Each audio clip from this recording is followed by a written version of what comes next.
Hey guys, buenas tardes, que lo que, guau, guau, guau. ¿Cómo estás? Bienvenido a este programa, todo mi gente. You are back with the Harmony Pill. At it again, kind of an impromptu live show. I'm doing something a little bit different with the timing of these shows, and I figured it's looking like a good idea to go live on Saturday afternoons before I head out and do my thing at night. So, I want to give a warm welcome, salutes to everyone coming through the building. Thank you guys for being here.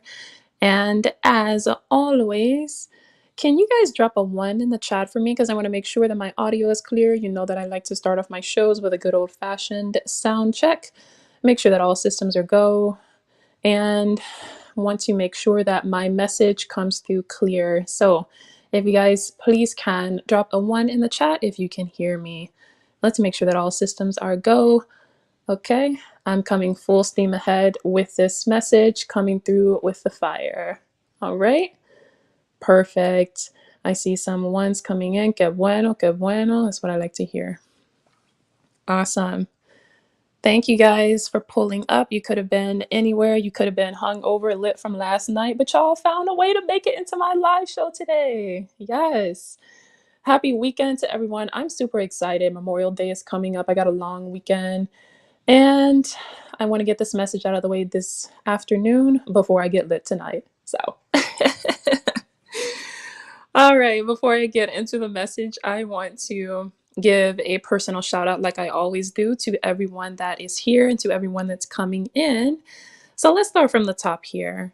I see what the funk is this. Salute. Thank you for coming in. Nice to see you. Welcome. I've got Tim1107 in the building.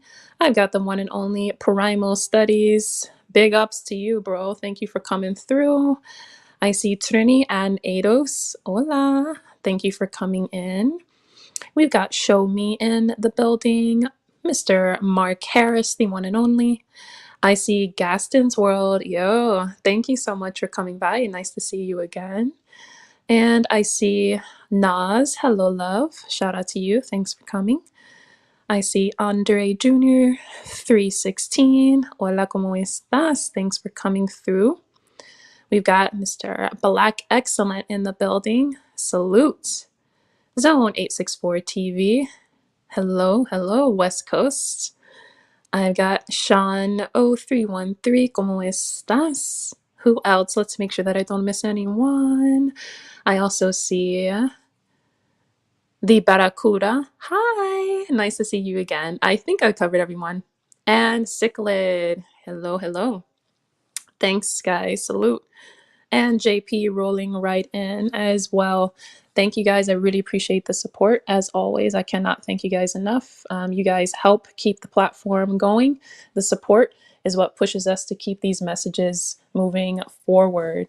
So, as you can see from the title of today's live stream, I am talking about this obnoxious, unrealistic, weird phrase called toxic masculinity. And I'm gonna tell you something, a lot of ladies are not gonna like to hear this, but toxic masculinity does not exist. There is no such thing as toxic masculinity. And I'm here to debunk that. I'm gonna dissect it really well and pull it all apart today. So, before I get into the message, let's cover some housekeeping, okay? First off, for the ladies, a lot of them are not here right now, but I do have a lot of wonderful, amazing female supporters. I see OG Patrice. Hello, love. Thank you for coming in. And Brother Zeke Siempre Pino. Hello, hello. Yeah, I have a lot of wonderful female supporters. So there are some ladies that get it. And they'll probably be sliding through later on throughout the show. But let's start from the top here. Why do I speak so much about men? Why am I defending men all the time? I want to make this very clear public service announcement, especially to the ladies, because I am a woman and we don't want to give the impression that we are here, just to bash women and crack the whip on the women and, like it. That's not what this is for. this is about unity. But with unity comes the concept of knowing how to coexist and live peacefully with men. There are counterparts. And so, obviously everyone wants to be respected. Men want to be respected. Women want to be respected. But we need to know from the women side of things how to cooperate with men. We need to know what it is that they want. And when it comes to me speaking about men as often as I do, my entire platform is in defense of men, in full advocacy of men. I'm defending a certain type of man. So I want to get into that just really quickly, especially for the ladies, because I get so many questions from women as far as, why am I defending men? You're a chameleon. You're a pick me. You're an attention seeker. No, sweetheart. No, ma'am. That's not the case. First off, the men that I defend, the men that I'm consistently supporting in my message are a certain type of man. So obviously, I am not referring to men that are disrespectful. We all know, ladies, that there are disrespectful men that exist. My message is not about them. What's understood should not always have to be explained, right? So I'm clearly not defending disrespect. Secondly, I understand that all men do not exhibit leadership qualities. We understand that. I'm not talking about those types of men. I'm not talking about your favorite phrase, Pookie and Ray Ray. I'm not talking about them. That has nothing to do with my message, right? I am referring to men who are leaders. I'm referring to the hardworking, respectful, honorable, independent men, right? A lot of you are overlooking them.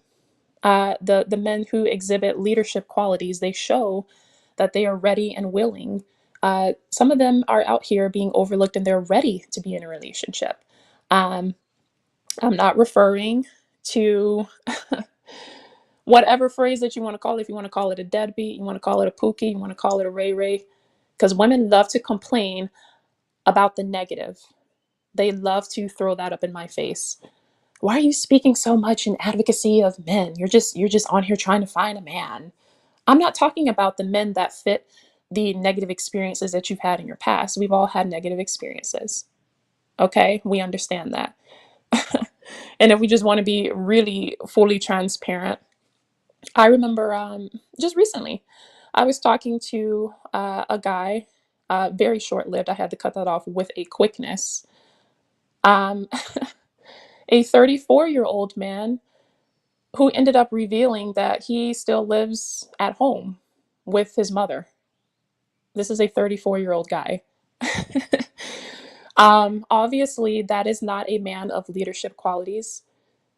If you can't even provide for yourself, or if you can't even, you know, exhibit the boldness and the confidence and the adulthood, the independence to get out on your own, you are not a leader. So, I'm saying all of this to say, ladies, I'm not just defending everyone just because they have a penis, right? There's a certain type of man that I am in heavy support of. A man like that is not it. If you can't even lead yourself, you're not going to be able to lead me. I have no respect for a man that cannot do that. And if you're 34 years old, still living at home with your parents, and not only that, but he's mentioned that he has never lived out on his own, yeah, that's a serious problem. Cut it off with a quickness. Adios, that's a joke, gotta go. Next. Okay, so um, now what I want to say to go ahead and get into this message, again, I'm debunking this myth. Again, toxic masculinity does not exist. That is not real. That makes no sense. There's zero logic within that phrase, point blank and period. Okay. And let's take it a little bit further here. This toxic masculinity phrase clearly comes from one of these feminist concentration camps on YouTube, probably some bitter woman that was upset that she couldn't run over and dominate and control a man. So she got in her feelings when he decided to speak up, like most men are doing even more and more today. Absolutely, they need to. So now when a man speaks up, when he's using his voice and his platform to speak against the delusion that so many women have, now it's called toxic masculinity. Now it's toxic, okay, because that makes sense, right? Going a little bit further, first off, again, for all of these ladies that are asking me why I'm consistently using my platform to defend men. Primeramente, I don't enjoy sitting under the voice of these female dominated spaces that complain about men all day. That's not enjoyable to me. I don't like female dominated spaces that trash men, degrade and disrespect and demean men. That's way too much estrogen going on. It's also very mentally and spiritually unhealthy. It's very divisive. I don't enjoy that, right? Again, like I've always said, we were created to coexist with men. We were created to cohabitate with them. We were created to reproduce with men, right? So I don't want to sit up under a bunch of females that just whine and complain about men all day. Enough is enough, right? Secondly, let's get into this matter of respect, okay? And forgive any background noise that you guys hear. I do have other people that are here with me, so sorry if you guys hear any background noise. Hopefully that calms down in just a bit. All right, so this is real time. This is real life, guys, live and in color. All right, we get it, ladies. Everyone wants to be respected, but let's start tearing apart this toxic masculinity madness. All right. So when it comes to the ladies, we all know that y'all love to be respected. You have no problem putting people in their place. You have no problem popping off.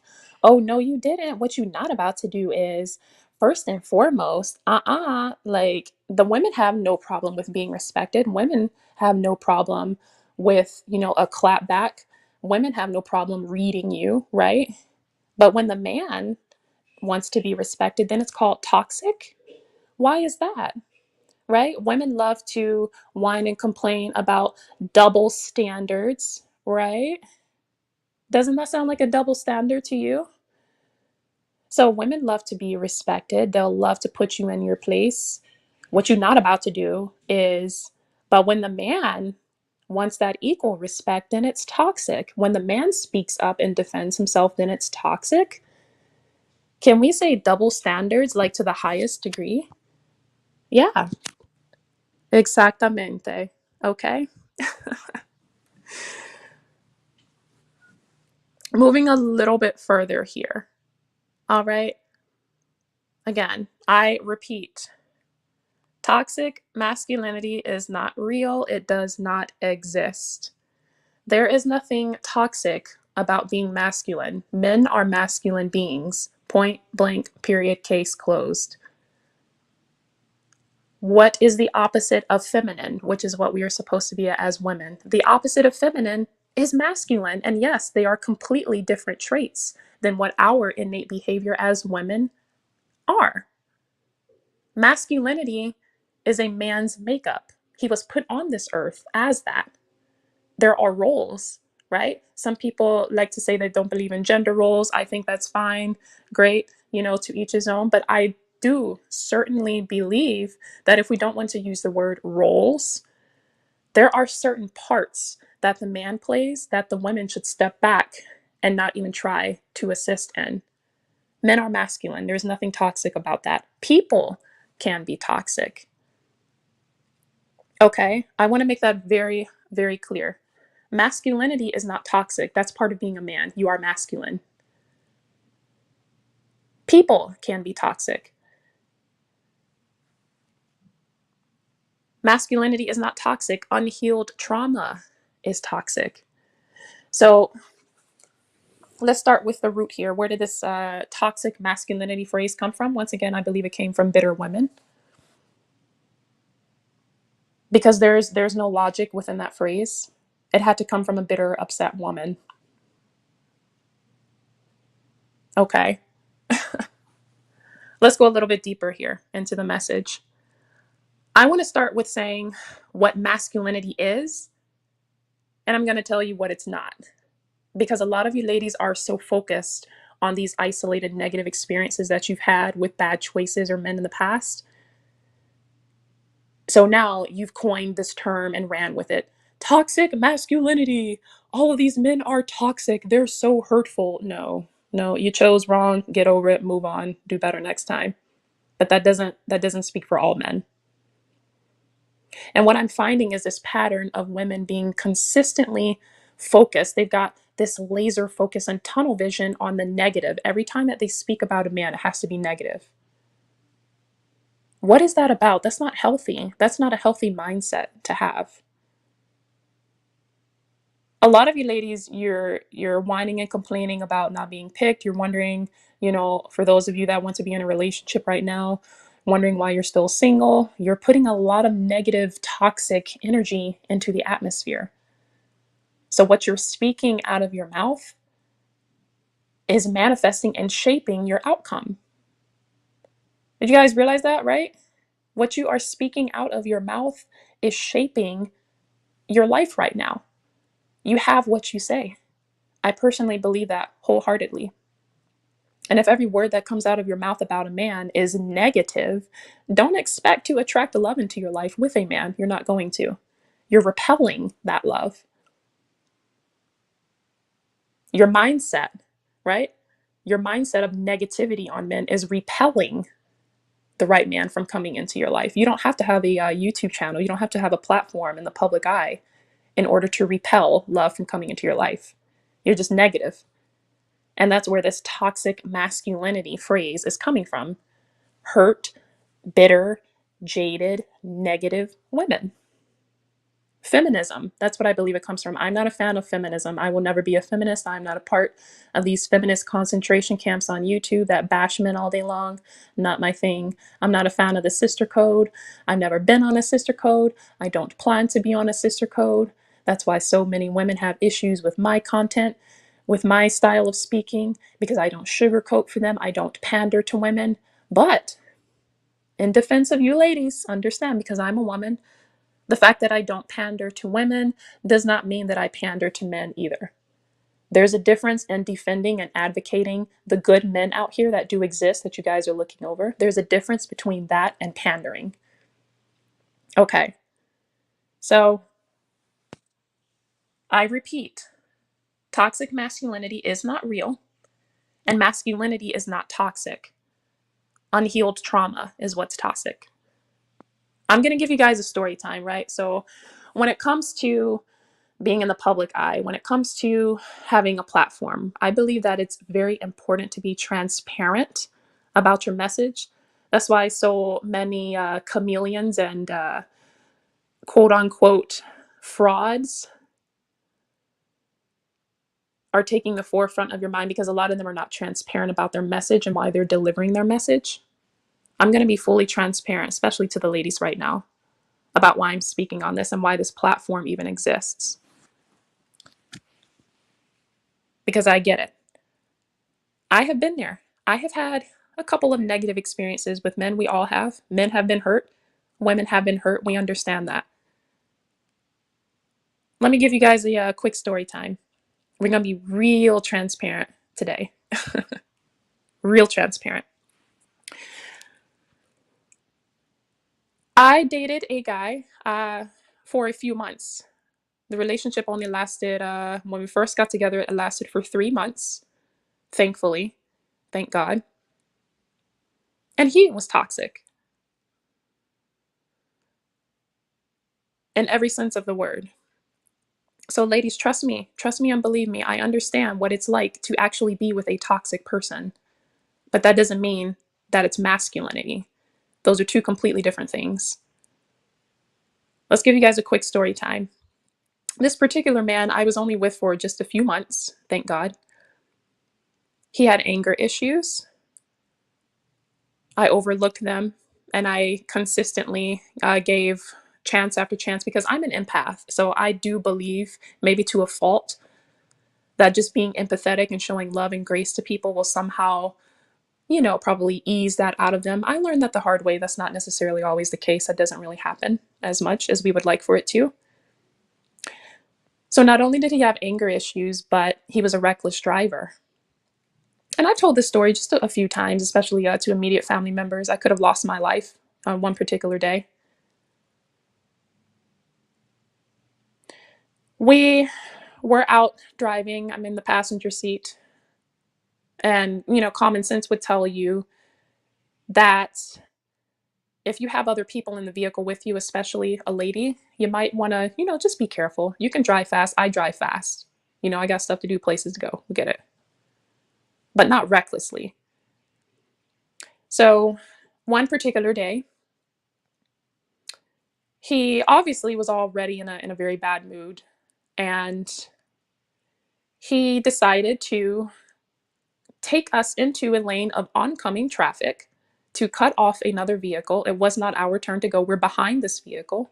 So he drives into a lane of oncoming traffic, and then he drives over a concrete median in the highway just to cut off a vehicle, just to get to our destination a little bit quicker, when all he had to do is wait about 45 seconds longer. We could have gotten into an accident that day.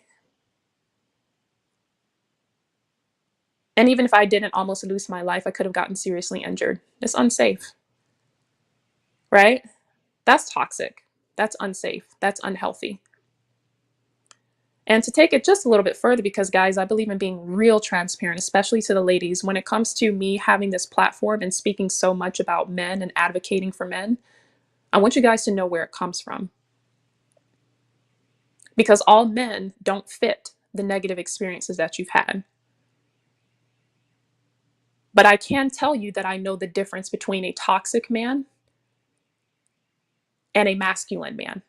All right? So like I said, we almost got into a wreck. It doesn't make any sense for you to drive into oncoming traffic just so you can cut off a vehicle and then drive over a concrete median that is not designed for you to drive over it. I'm surprised his tires didn't go flat that day. So when we got to our destination, I brought it up to him, as I should. I said, your driving is making me uncomfortable. I'm actually scared being in the vehicle with you. What's his response? You need to shut up. You talk too much. You're ruining my mood. And as a result of that, he actually left me. This is real life, people. I cannot make this up. So, ladies, this would be an example of a toxic man. Not masculinity, that is toxic. And I'm thankful that he left. That's God's protection. So, I give you guys this story time so that you understand that this message is coming from a genuine place. And I want for ladies to understand how to differentiate between basic manhood and masculinity and separating that from a few negative experiences that you've had. We've all had negative experiences before, but we need to know how to shut that off and turn that off and treat the next person with a blank slate. Okay? I'm doing bullet points within this message because I think that it makes it a little bit clearer. I don't know how long this live stream is going to be. There's a lot to unpack here, but I feel like this needs to be spoken about a lot more frequently than it is. So, what masculinity is not, let's start with that. Because you ladies are coining this term toxic masculinity, and what you're really talking about is just unhealthy, traumatized men, men that have not healed. You're talking about men with anger issues. That's not masculine. We understand that. A man with anger issues, like I said, I've briefly dated a guy with anger issues. That is not masculinity. That's just irrational behavior. That's just unhealed hurt. Disrespect, that's not masculine, but that's what you ladies are talking about. A man with no communication skills. He also fits that category, the last guy. No emotional intelligence, silent treatments, right? Refusing to communicate, making you feel intimidated. All of that is toxicity, ladies. That's not masculinity. So I repeat, as much as I have said it throughout the beginning of this message, learn how to separate the two. If you want to call something toxic, don't put the word masculinity in it. Just say this person was unhealed and it was the wrong pick. Now, let's get off of that and let's talk about what really needs to be stated here, because I want to know this for the ladies. Why don't you guys talk about positive masculinity? Why is everything in regards to speaking about men and their nature, why does it always have to be negative? Y'all love to talk about toxic this, negative that, shaming, degrading. Why don't you guys call masculinity positive? Because that's actually what it is. A masculine being, which is what a man is, he is a leader. He is the head. I will always say that. And I don't need to be married to understand that. When you choose to be in a relationship with a man, he is the leader, point blank and period. I don't care what you want to say about it. If you guys want to come back, for the ladies that will come to the replay, they always do. They come back and they leave random hate comments on my content throughout the week. They're not going to sit in my live shows. They're not actually going to pull up and be adults and pull up to my panel and have a discussion with me. They leave hate comments. They got a lot of smoke in the keyboard. So you can disagree with that if you would like, but men are leaders. They are the head of the relationship, period. And if you don't believe that, you need to stay by yourself. That's the natural order of things. That's masculinity. Men are providers. Men like to be respected. They don't like to be emasculated. And let's talk about this respect thing for just a second. Because I feel like there a lot of ladies, especially today, the modern woman, when it comes to this matter of respect, and me saying that men like to be respected, again, I'm not talking about you being degraded in your relationship as a woman. I'm not talking about a man going off on you, mistreating you. I've been through that before. That's not what I'm talking about. When I say that men like to be respected, I'm not talking about assholes and jerks. They don't even fit my message. I'm talking about the simple fact that you need to let a man be the man, let him be the head, let him be the leader. That's what I mean by men like to be respected. They don't like to be challenged about everything. Everything doesn't need to be up for debate. This is what I mean by they like to be respected. That's not to say that you don't have your own voice. Yeah, you can speak up for yourself just like they can. I do it. If a man has ever disrespected me, yes, I spoke up against it because I'm not going to let you run all over me. But they're also not going to do that either, right? So we got to learn about compromise. Let's be fair. Everything doesn't need to be up for debate with a man. Everything doesn't need to be challenged. Every word that comes out of his mouth doesn't need to be challenged. And if you feel, ladies, especially this one's for you right now, if you feel or if you reach the point where within your communication with a man, everything is just a challenge and you're not seeing eye to eye, guess what that means, ladies? That probably means that's not the man for you. So gracefully step out and leave. You don't need to stay in the boxing ring and treat your relationship like a boxing match. Because if it gets to that point, you're already not with the right person to begin with. But if you know for a fact that you are with a man that is the right one for you, let him be. Let him be.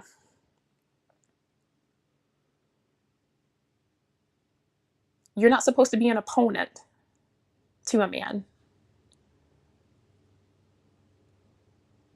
They don't want opponents in relationships. Now, it is possible that it could reach that point again. That's just if you're not with the right person. If you're just clashing that much, yeah, you're just not with the right person. But everything is not a competition, though. So I want to speak to the dynamic of being with a partner that is right for you. Again, you don't need to be married to understand this. This is common sense. So again, I'm speaking about what masculinity is, and none of it is toxic.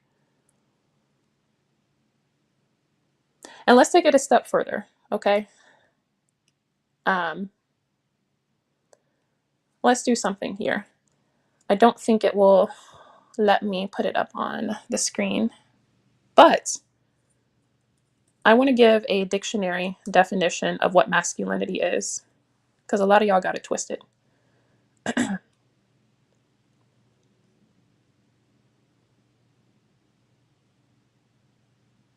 Give me 1 second. Let's see if I can debunk this with a dictionary definition. I just want to see what the dictionary defines as masculinity.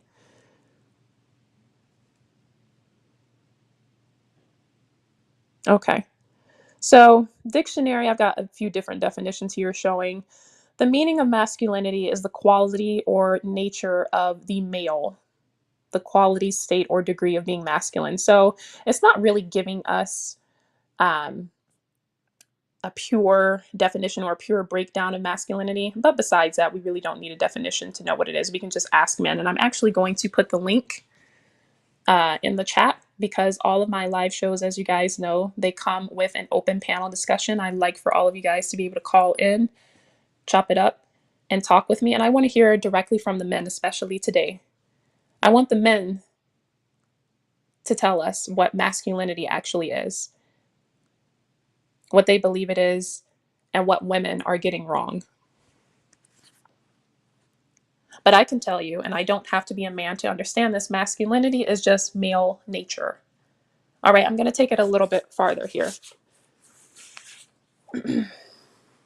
Let's take it a step further. On the respect piece. And yes, shout out to shout out to Cichlid, excuse me. Take your time, make it plain. Yeah, I'm definitely gonna take my time with this message. I don't know how long this live show is gonna be, but I'm gonna get it taken care of in the early afternoon before I go out tonight. And I appreciate you guys being up here with me.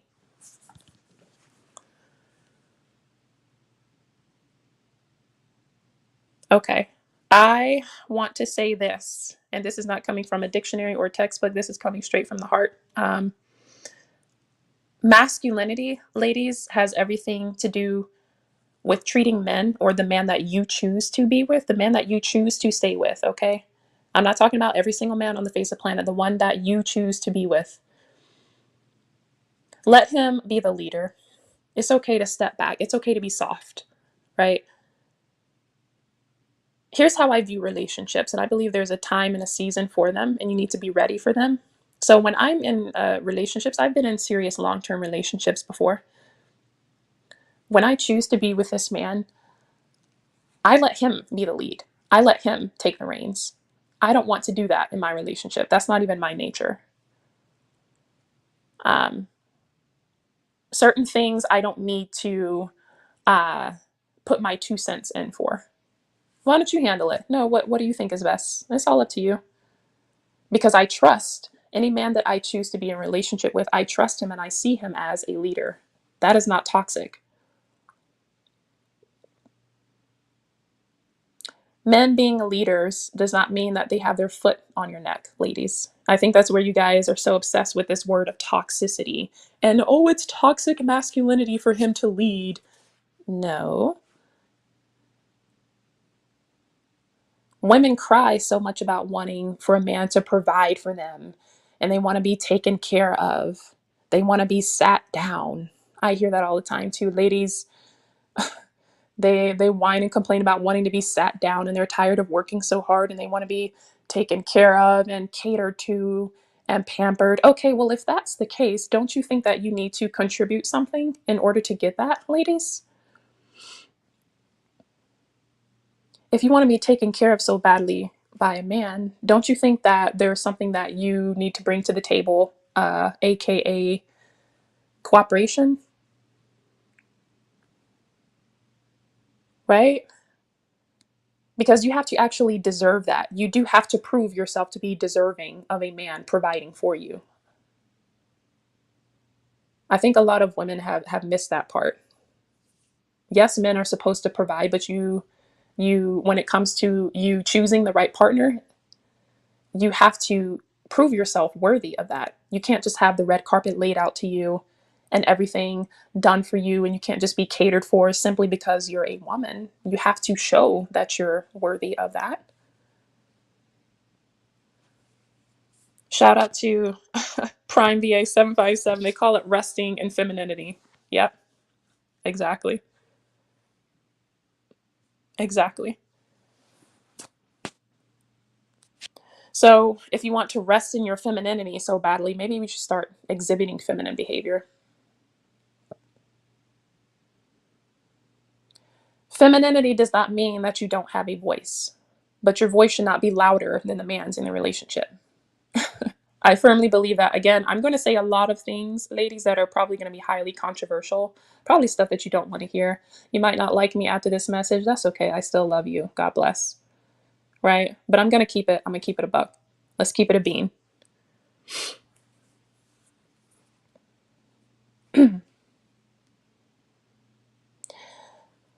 Back to the respect piece. I see it a lot on panels as well.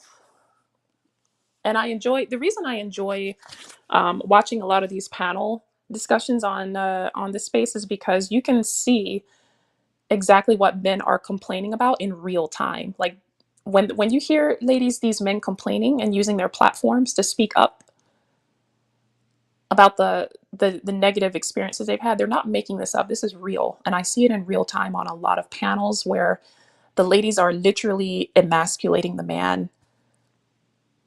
I was on one panel where it was obvious she was a black woman, and that's fine. Shout out to the sisters. And it was very obvious that the men that were on the panel with her were all black men. And every time that they spoke, she was laughing at them. She interrupted them with laughter, like over the top, cussing them out. Every single one of them cussed them out on the panel. And to my surprise, now shout out to these men. they they handled it so gracefully, so exceptionally well and gracefully. I was really, really surprised, because how she spoke to them could have been met with anything. But it was just over the top disrespectful how she treated them and how she spoke to them. And a lot of women do this. So if a man puts you in your place, and if he's a little tough with you, it's probably for a reason. Now, again, ladies, I'm not speaking about men that are disrespectful. I have been with a man that was extremely disrespectful to me. I'm not talking about that. That's a completely different subject. We've all been there. We get it. Let's just talk about the basics, right?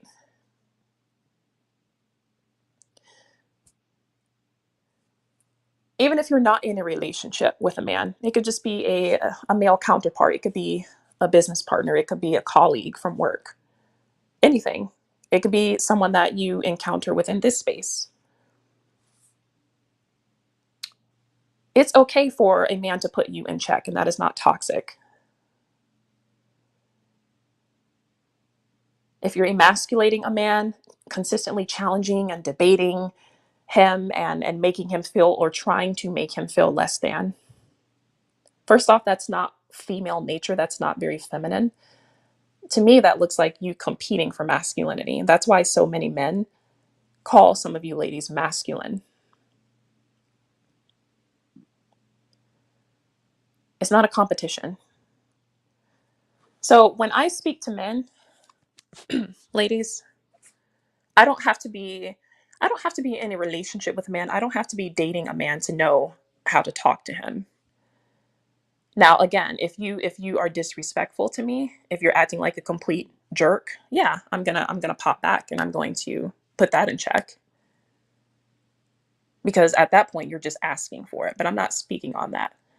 I'm speaking on the baseline of speaking and interacting with men. Ladies are so obsessed with, oh, well, you're not married, so you can't say anything to me. You're not qualified. Um, I don't need to be married to know how to communicate. If anything, you should be cultivating these skills when you're single so that you don't bring a headache into a marriage and end up divorced with the man losing half of his stuff and having to pay you alimony because you didn't know how to act and you didn't know how to get your character and your attitude together in your single season. So you brought it into the marriage. Let's talk about cultivating ourselves. Let's talk about working on ourselves while we're single. All right.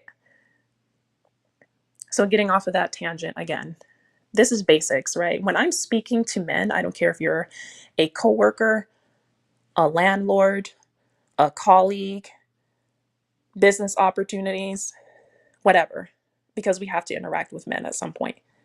I speak to them in a certain way because I understand I'm talking to a man right now. That's just, and maybe that comes from just how I was raised,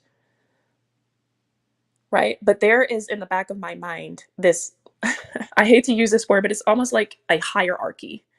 I don't believe that it is within female nature to just trash men. Now, again, maybe it comes from just how I was raised. My parents are still married.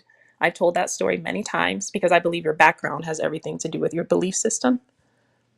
I cannot speak for everyone, but I can speak on how I was brought up. My parents got together, started dating as teenagers. They are still married to this day. And my mother is the model, the display of femininity that I saw growing up. Submission is not a submission is not a negative thing with how I was brought up. That's normal. Submitting to a man is normal for us. You chose to be with a man, okay, let him lead. He's taking care of you, let him lead. That's not slavery. That's not toxic. You chose him, be cooperative. He's providing for you. And on top of that, let's keep it real. My mom is a housewife. She has been my entire life. She lives a very good life, well taken care of, definitely resting in her femininity. But she's doing something and contributing something to that marriage to show that she is deserving of that. She makes my dad's life easy. He's going out here, working his ass off to have reached the point where they are in life. They're very wealthy. I will say that. I'm not going to lie. But he has a very feminine, cooperative woman next to him. That's why they've been together so long. She lets him lead. And it might sound like I'm going all over the place with this message, but I really want to stick to the first point. There is a certain way that we need to interact with men. Again, I repeat, ladies, this does not mean that you let someone just disrespect you and treat you badly. I'm not talking about that. There's a certain way that we need to interact with our male counterparts.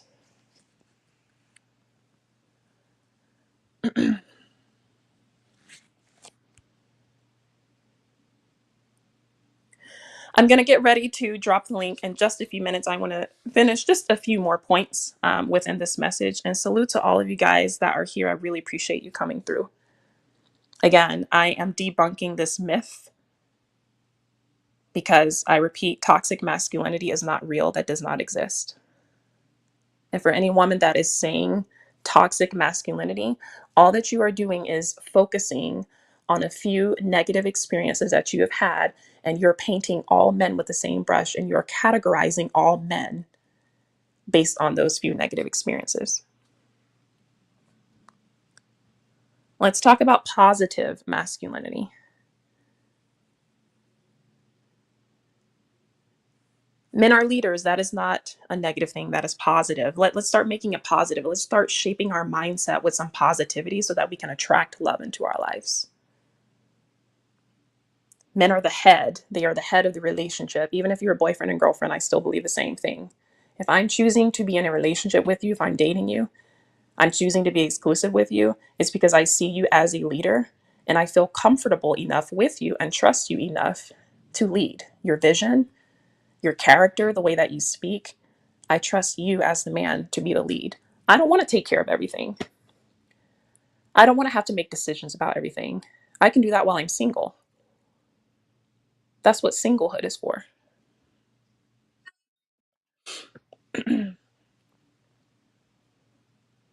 I like 90% of the time, I like for the man to decide.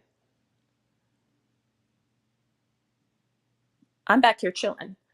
I'm contributing into the relationship, nurturing. That's what the woman's supposed to do. You're supposed to be a nurturer, not a decider, a dominator, and a controller of everywhere that you go and every decision that you guys make as a couple. I don't believe that women should be doing that. Sorry, this might be controversial, But hey, my platform is not for the thin-skinned. It's not for the sensitive. It's for the ladies, especially those that are single. Like me, I'm a single woman, but I know what to work on and I know what to cultivate before I'm found by my husband. We should know how to act when we're single.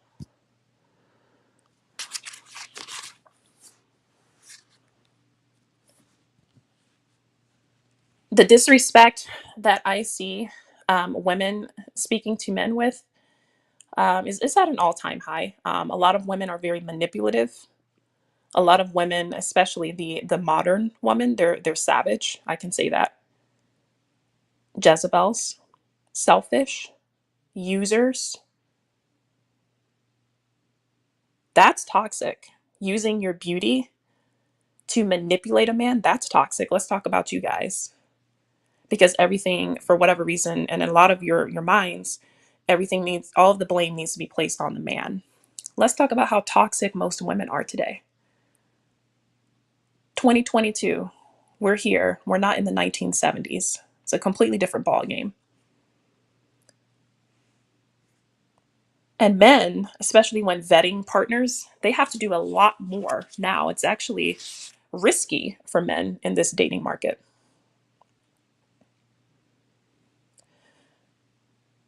And it's funny because any guy that I've dated has all shared one thing in common. Anytime that I've dated a guy, they've always told me the same stories about the women that they were with previously before they met me. And it's all the same thing. The women were toxic. The women wanted him to pay her bills, which I think is hilarious. You should know how to do that on your own, and that's not your boyfriend's responsibility. The women used him as entertainment because she wasn't over her ex. And she ended up with her ex after the relationship. I mean, the list goes on and on. So, if anything, I could say that the most toxicity that I'm seeing is from the women today. Women were very intelligent. Y'all know exactly what you're doing. A lot of you using your beauty, your BBL, boob jobs, whatever else plastic has been injected into your body, your Instagram filters, your TikTok filters, using all of that to manipulate men. You've got bad attitudes, you're selfish, you want attention. You want attention from as many men as possible. That's toxic. So let's hop off of the guys and let's talk about y'all.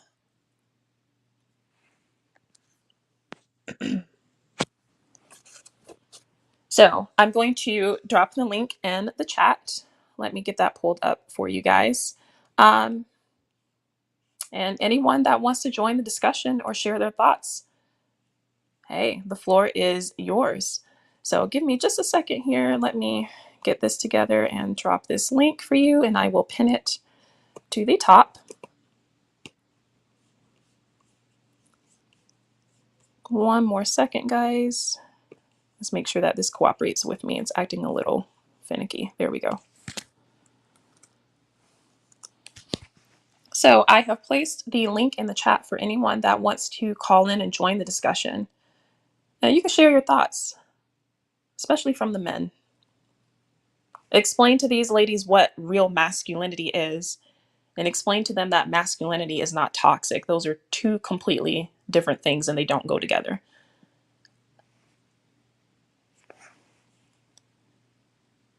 So ladies, as I close up this message and I get ready to open up the panel for anyone that might want to call in and join, masculinity is not toxic. Unhealed trauma is what's toxic. If a man is disrespecting you or degrading you, which all men do not do, by the way, you guys are so focused on the jerks. If a man is disrespecting you, he's not being masculine. He's just being hurt. He was hurt by someone, so he's bringing that to you. That doesn't make it masculinity. But when it comes to what masculinity is, a man is a leader, a man is the head. I don't care what kind of degree you have. If you have a PhD, you have a master's, highly educated. I don't care how much money you make as a woman, what kind of car you drive as a woman, where you live, a man is a leader. And when you come together in partnership with a man in a relationship, he is still the leader and he should be treated as such. And that is not toxic. If you need to be put in check about something, that is not toxic. That's a man resting in his role because you chose him. He's providing for you. And you guys do know that men carry a much higher risk in relationships than women do, especially when it comes to the marriage part. Marriage is a completely different ballgame, much higher risk. The system is designed for women to benefit from everything, even when they're showing bad behavior. If they're bad mothers, they still get custody of the children most of the time. When you get married, man loses half of everything, has to pay alimony. Doesn't matter what kind of a partner you were as a woman, it's designed for the man to lose. So I would take it as an honor if a man is choosing you to be in a relationship with, to be in partnership with, even to date you. That's still a risk. It's still a risk. Emotionally, financially, mentally, spiritually, not just in marriage, just in choosing you to date. It's an honor, especially today, because a lot of men, ladies, they're not even thinking twice about entertaining women anymore. The MGTOW thing, men going their own way, that comes from toxic women. So it's a blessing and an honor. You should be grateful if a man is even choosing relationships today. And if he's choosing to be with you, you need to start treating him accordingly and letting him be the lead, letting him be what he is, which is a masculine being that wants to be respected. He wants to be spoken to in a certain way, and he will put you in check if you're being over the top and belligerent and degrading him. And none of that is toxic. So I am going to allow my guests to come up. I've got a few people in the back here. So I'm going to add all of you guys to the stream. 1 second here. All right. Hello to everyone that has come up. Salute. Appreciate you guys. I'm going to start just in order Good up. with Jose Negron. Hi. Welcome. Hi. First of all, good afternoon, the Hamidi Pill and everybody in the chat. First of all, thank you for allowing me to be on your platform. And to be perfectly honest, this is the first time on your platform. Well, welcome. Thanks for coming through. I appreciate you. What are your thoughts on the message? The floor is yours. Okay. Well, what certain women need to understand when it comes to healthy men. Okay. We go through a lot of daily trials and tribulations. I mean, we go out there and we have to hustle. We have to go and work and deal with difficult people. So when we come home, the last thing we want to do is come home to a female that's going to be moaning, groaning, and complaining. What we want women to understand that they are there to be our peace, to be our support, to Hey, be can I go part ahead of. and salute Daryl Long real quick? I just want to give a nice salute and congratulations to Daryl Long for winning the Simp of the Year award. Salute to you, Daryl. Brother, that was really Okay. It's okay, guys. He's already been removed from the stream. We're not even going to give him any attention. Go ahead, Jose. I got it Okay. together. It's all right. No, but and one thing people need to also understand, if certain men tend to go outside the United States to try to find a female companion, it's because of the fact, um, unfortunately for women, not all women, but for many women here, they're too toxic, they're too demanding. They want to be the boss babes. They want the men to play the traditional roles, but yet they don't want to play their roles as females. Yeah, I'm listening. Absolutely. And yes, and I was married, so I think I can talk about this topic. Definitely. Yes, So I'm sir. gonna let the other people speak because I don't want to, take away their time. No te preocupes. You are fine. Absolutely. And I value your words, everyone that comes up here. Thank Thank you. you. Thank you so much for coming through, Jose. And I'm going to go ahead and if you want to stay up here, Jose, you can do that. I'm just going to hit the next guest real quick and let him share his thoughts. We've got coming on the air the 18th letter. Salute. Hello, how you doing today? Harmony Pill. Thank you Very for allowing me to be on well. your platform. That's Thank you. good to hear. Shout out to my YouTube dad, Jose Negron, right here. Um, well, my thoughts on toxic masculinity is just it's pretty much just another one of these tropes. See, what we're dealing with in this day and age is I've said this on your previous streams. It's about power, and any way that a lot of these women can deflect to make the man out to be the bad guy, they're going to do that because what we're running on now is an engine. This has been a financial engine where, the feminism, the independence, the even, what we're seeing on YouTube, even a lot of these channels that are, BWE content creators, we've seen that a lot of these women started out different in the beginning. But once they was able to get monetized and things changed with the algorithm where you can get paid, more money, they switched up their content to be able to appeal to what these women wanted to hear. And then they started, saying outlandish lies and, you know, um, pretty much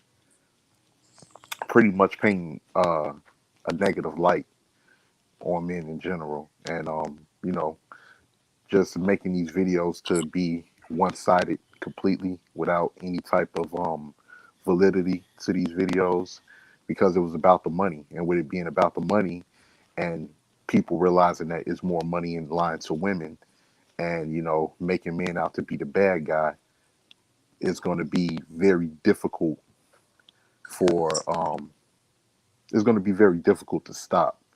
So, like, especially with channels like yours, is able to counteract that. We're just really speaking to the younger generations because we want younger women out here not to absorb that message and go out there and make the wrong mistakes. It's going to lead them into a path of misery, as we've seen with a lot of these mass shootings and different things like that. Now we have a lot of these women sitting here saying things like, "Oh, we don't have any protection. Where's our protection?" I can't protect anything I don't own. I can't protect anything I can't control. Right. When you decide to go out here and you decide to do whatever you're going to do on your own, you have to be your own protection. See, a lot of these women that say toxic masculinity, see what they really want. They really want to go out here, say whatever they want to say, do whatever they want to do, disrespect whoever they want to disrespect. And then they want you to come in and pretty much sacrifice your physical well being to clean up the mess that they created. I agree. I agree. Shout out to the 18th letter and Jose who have come up so far. I will definitely say that's part of my message. They love to use the term toxic masculinity because a lot of women like to be belligerent and savage with no consequence. So the minute that a man speaks up against it and puts you in check for being a savage, then it's toxic. No, sweetheart, you just needed to be put in check. Point blank and period. But absolutely, I agree. I'm going to go ahead and move on to the next guest that's up here. The Barracuda. Welcome. Nice to see you. If you are on the air, Hey, there. yeah, hey, my bad. I was trying to get this other phone right because I had a few points. I was gonna make this brief. But let me see here. How you Hey, doing? How's everybody doing? chilling. We're Oh good. man. Yeah, that guy was hilarious. Anyways, so I had a thing I was trying to pull up. I'm trying to see if I can do it. Let me know if it takes my camera off. No, I'm not gonna do that. Okay. So I had a thing I composed about, you know,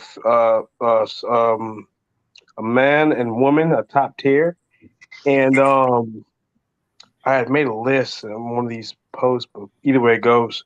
So I went off to Google real quick, and I seen some traits of masculinity and masculinity and femininity, which I was pretty shut on. Okay. So a lot of masculinity is based about leadership. Um, and some of the traits it said was decisive, resilient, and analytical, aggressive, proud, independent, individualistic, and trust logic. Right, and they're usually complemented with a woman who's passionate, flexible, and intuitive, has plans for the future, loyal, reasonable, collaborative, empathetic, and trust instinct. Right. What do you think about that so far? What do I think? I Yeah. believe that it coincides with part of my message earlier. Everything that masculinity entails for the most part is leadership, and that's exactly Right. what I mentioned earlier. A man is a leader, and a lot of women simply don't know how to fall back and allow him to take that role, so they call it toxic. They don't understand that. Let me know since this phone. Let me know if it kicks me real quick. I'm gonna try something. You hear me? Yeah, I got you. Go for it. You still hear me? You see me? Yeah, That's we're good interesting. so far. That's well. Okay. So basically, all right. So this is what I had said. I got it. So I think a top tier strongman is direct, stern-willed, strong-willed, open-minded man with a sense of direction. Is a masculine man who is disciplined and can appropriately express his emotions while remaining logical to not stray from his path in life. He's self-aware. He's not abusive or negative being. He's a selfless man who has developed the tools to be a wise leader to make decisions soundly when granted control. A man who is entrusted in providing structure, protection, direction, and financial stability. A dangerous man who can protect his territory but knows how to harness and discipline his abilities. He listens to respond, not react. An accountable man who understands the requirements of the mate he chooses. A man who earns respect from his presence and Okay, your sound's out, Barracuda. You were cooking, you had some fire, and then your sound went out. But if you are trying to share something on your screen, it is not showing. It's just it's your frozen, but we can hear your voice. Just to let you know. So I'm going to give him just a couple more seconds to see if his audio is restored. If not, we'll just have him stand by, and I'll move on to the next guest. Barracuda, if you can hear me, if you're able to respond, come back on the air. I want to make sure. Okay, Can it's okay. you hear me? We'll add him. Yeah, I can hear you as of now. You can go ahead and continue if you are able to. What I did was I zoomed out to go to my pictures and it dropped me from the link. It's just I don't know. I'll come right back. Okay, just keep in mind you have to be on a desktop if you're on StreamYard in order to share items on your screen. It's not going to allow you to do so on the mobile. But yeah, Understood. while you do that, we'll wait for you. And I'm going to go ahead and move on to Zone 864 TV while you're working on that. Thank you, Barracuda. Welcome. You're on the air, Zone 864 TV. What up? What up? Can you hear me? Yes, I can. Salute. Yeah, we on camera with it today. Yes. Yeah. What you got for us? Uh Shout out to everybody in the chat. Salute to everybody on the panel. You know, the Barracuda be spitting that fire. You know what I'm saying? Cuz I was listening to the last stream and you know, the brother got a lot to say, but he be on point. He be really studying the game and he be on point with it when you listen to him. Primal Studies be coming with that fire too. I've been listening to the last few live streams. You know what I'm Yes. saying? And salute to you as well for bringing me on the panel. You know, just want to show a little bit of love there. Um, you know, it's Memorial Day weekend. I hope you guys stay safe out there. Don't drink and drive. You know what I'm saying? Live to see another day because I know y'all gonna be turning it up this weekend. 'Cause I know Yep. y'all wanna zoom and a boom boom. You know what I'm saying? You I know already how y'all know. do. Yep. Um, Really quickly here, I don't know if y'all can see that image really quickly there. if you can see that image, the image with the green guy with the cap, that's me. That's me Oh, holding my little brother at my high school graduation, class of oh, '06. And then if you see that other picture, that's me with the green shirt on, and my little brother got his cap and gown on. yeah. So he just walked the stage earlier this week. You know what I'm saying? Beautiful. He was a little baby when I graduated, and now I get to see him walk the stage, and you know what I'm saying. He's 18, I'm 33, so it's a little bit of an age gap there, but it kind of feels like he's my son a little bit though. You know what I'm saying? And Yeah. so so yeah, I'm excited for him, happy for him. He really about to find out what real life is now. Um, Right. but just you know what I'm saying, chiming in on the topic with the masculinity, the toxic masculinity. You know, I'm not gonna lie, man. When I see all these things that women say, I'm just thoroughly entertained. Like when I see a lot of you know, catchy phrases or shock jock phrases, I'm just like, you know what I'm saying, that's them trying to move the goalpost away from responsibility, trying to deflect, trying to come up with more excuses of why they shouldn't be feminine, more excuses of why they shouldn't take care of their bodies, more excuses of why they shouldn't try to live up to a certain standard when it comes to, you know what I'm saying, being able to uh, get a man or get the man that they want. And like you, Right. I totally agree with you. You know, you know, I get the expression toxic masculinity. It basically, if you say something that's against the grain, or if you say something that women in general don't agree with, now you're toxic. Now you're just belligerent. Oh, Exactly. now you're just, you know, you're whatever term they're gonna create, you know. So it's just like, you know, a lot of these women now are toddlers, you know what I'm saying? Because you basically have to tell them what to do. You know, they call men toxic, but they're the ones, like you said earlier, they're the ones putting silicone in their breasts. They're the ones going down to South America to get BBLs, literally risking their lives and then coming back to the US only to, you know, for in a few months for you to have your behind looking like you got two balloons about to explode, and now you're going through all of this pain because you want to try to keep up with the Joneses. You know what I'm saying? So, you know, toxic masculinity is really just, I get it. I get that it's an expression, but again, it doesn't really exist. And you know, if we really want to keep it real, you know, in general, women always, they think that they're gonna be the leaders, but they will never be the leaders. And I'm gonna tell you why. Because Yep. look at the Civil War. Look at the Civil War. You know, I'm from South Carolina. So you know what I'm saying, I've been to the plantations, I've been to the battlegrounds, I've learned the history.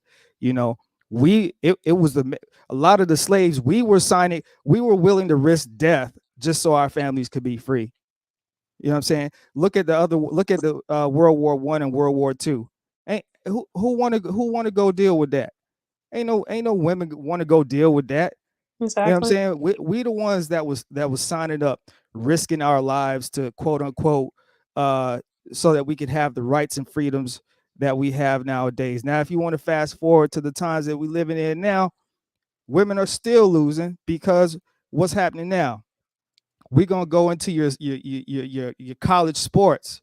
We're gonna go into your swim teams, and we're gonna take that over, right? We're gonna go into your MMA you know, fights, and we're gonna knock you out cold because you think that you can compete with a man. Right. So even in today's time, women are still losing, and I don't say that to say that women are weaker or anything of that nature. I'm just saying that this whole toxic masculinity thing that women try to put on men, it just makes them look silly in the end. You know, my definition of masculinity is dominance and leadership. You know what I'm saying? Because look, how else do we go into a women's league and dominate? You know why? Because men are dominant. Right. We know how to lead. Let me see here. I just so my daughter, she just graduated 8th grade, so I've been going to graduations left and right. Nice. Uh let me see here. So I let her have an Instagram because I didn't want her to be sad that she wasn't going to be able to see her friends and stuff like that over the summer. So she's only been on Instagram for like a couple of weeks. So I go into her followers to see who's following her, and then I go into her following to see who she's following.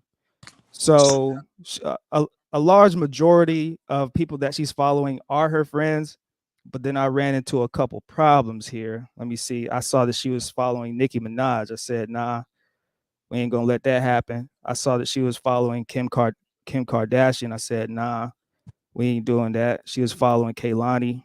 I said, nah, we ain't doing Okay. that. She was following Cardi B. I said, nah, we ain't doing that. She was following Doja Cat, Kylie Jenner. I said, nah, we not doing none of that.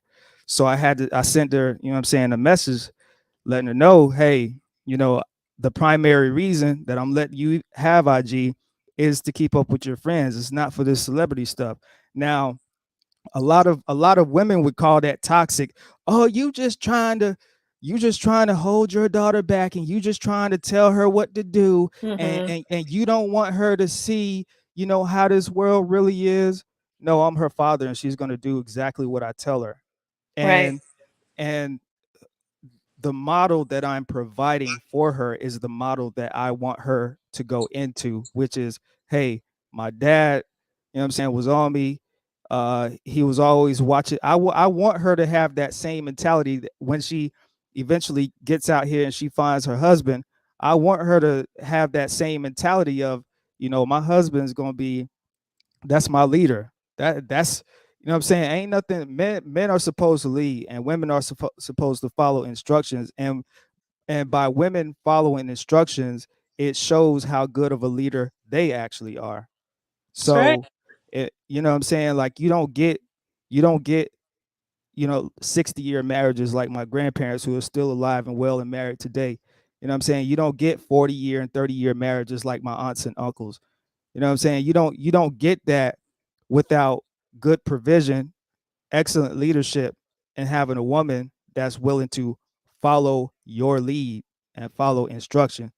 So I'm That's gonna right. let some of the other brothers talk on the panel. I ain't gonna take up all the shine, so you can go ahead and pass the mic.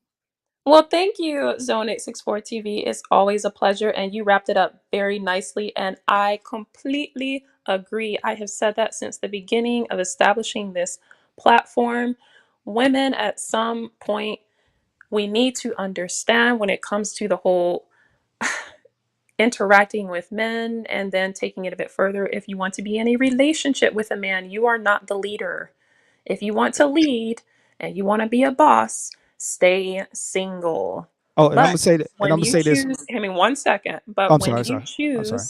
when you choose to partner up with a man, especially romantically, there's a certain level of cooperation that we need to be okay with. And that is the fact that a man is a leader.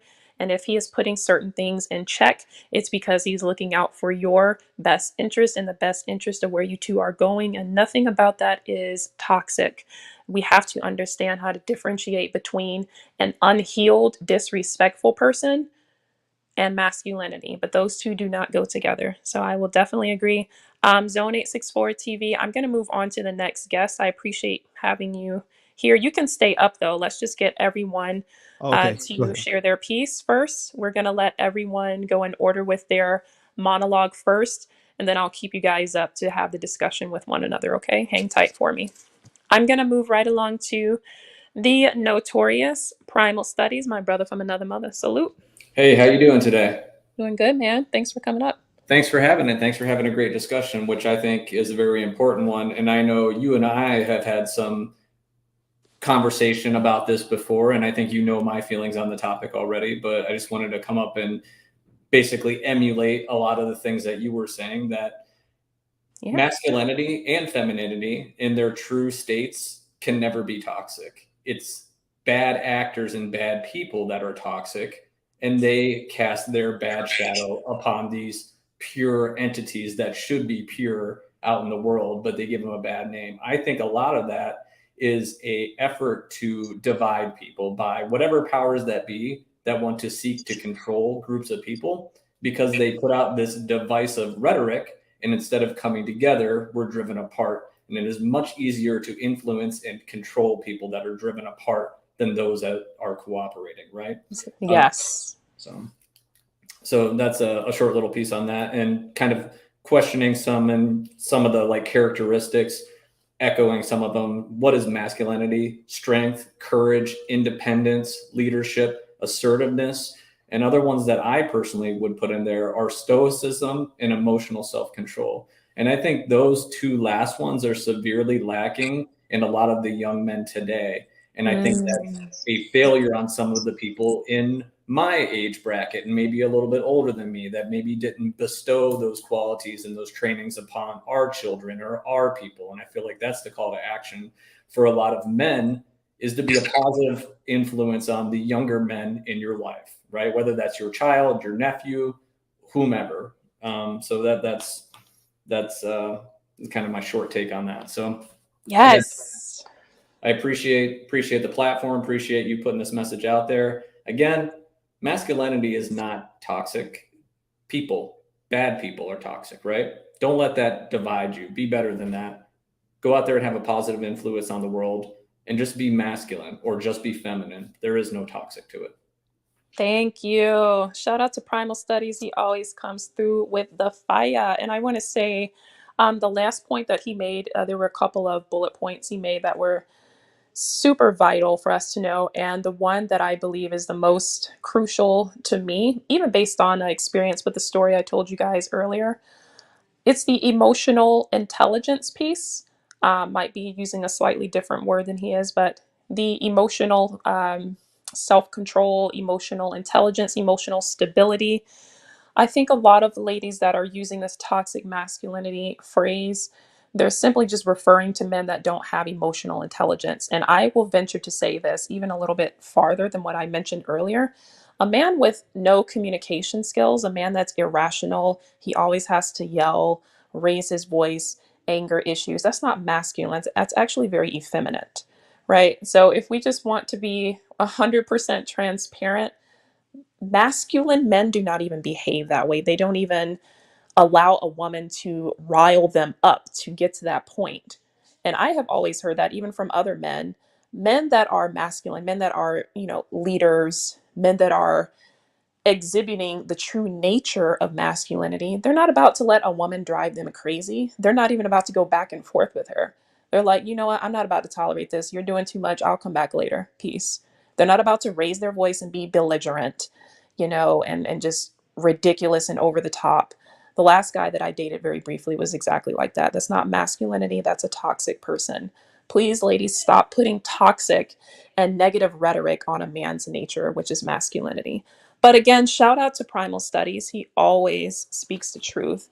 Super, super fire. Let's go ahead and move on Hey, to I'm gonna hop down because I do have yeah, some things I need to take care of. But can I do a shameless plug real quick, kind of on line with that topic?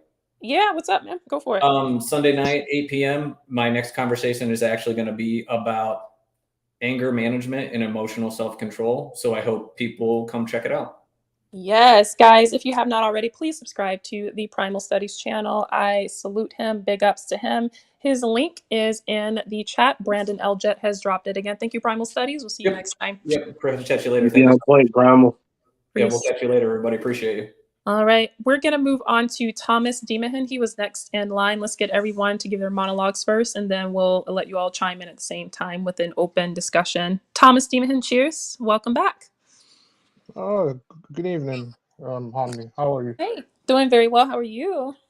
All good, all good. It's a good Saturday in London, UK, but I'm very glad to be here again. Yes. What's your thoughts on this toxic masculinity phrase that I believe needs to be debunked? What you got on the subject? The term toxic masculinity is a term created by modern Western women to simply vilify strong, courageous men. Men who are leaders, who are providers, who are builders, they get vilified in today's Western society. I'm going to use a term that is very prevalent um, within today's age. Hard times create strong men. Strong men create good times. Good times create weak men. Weak men create bad times. That sums up today's society harmony. Without strong men, we live in bad times. Weak men are our leaders right now. Case in point, look at Joe Biden for America and Boris Johnson for the UK. Terrible leaders, weak men. They've been feminized and their masculinity has been removed. Without strong men, the world will be doomed. This is why I'm going to say this, might be sound controversial, but Putin is a better leader than Joe Biden and Boris Johnson. Why? Because he's very masculine and he has a no BS attitude. He gets stuff done, even though what he's doing is atrocious. So, toxic masculinity is to, again, vilify strong men. And the thing is, modern Western women, they prefer weak men because it's easier for them to control. It's easier for weak men to to be subservient to these modern Western women. The toxic masculinity is just a buzzword for modern Western women to be in control of the patriarchal world that men have created. That's why the, this type of term exists. It's all a load of BS, in my opinion. You need strong masculine men to teach boys how to be men at the end of the day. Without masculine men, boys will not learn the difference between right and wrong, how to be reserved, how to be logical, how to have social awareness within any environment. That's what it means to be masculine. Having lacking emotional control, lacking stoicism, that is not masculine. That okay, that is what promotes the term toxic masculinity. Being Not being emotionally intelligent, Right. not being social aware, very emotional, very feminine. In today's world, in the West, there's a lot of emotional men, a lot of feminized men, a lot of men who have been emasculated. Will Smith is a prime example of an emasculated man, a man who promotes the term toxic masculinity. But why? Because he's being controlled by a Jezebel. Jada Smith. Jada Pinkett Smith is a Jezebel. Modern Western women are Jezebels. They love control. They love to destroy good men. I agree. Well said, Thomas. I completely agree with you. Yes, sir. And without strong men, the Western civilization is doomed. Case in point, look what's happening now. We need strong men to lead us into a better future. Absolutely. Shout out to Thomas Themahan, my brother from the UK. It's always a pleasure having him up here. I completely agree with you. And might I even add to that, because you made some very crucial points, Thomas.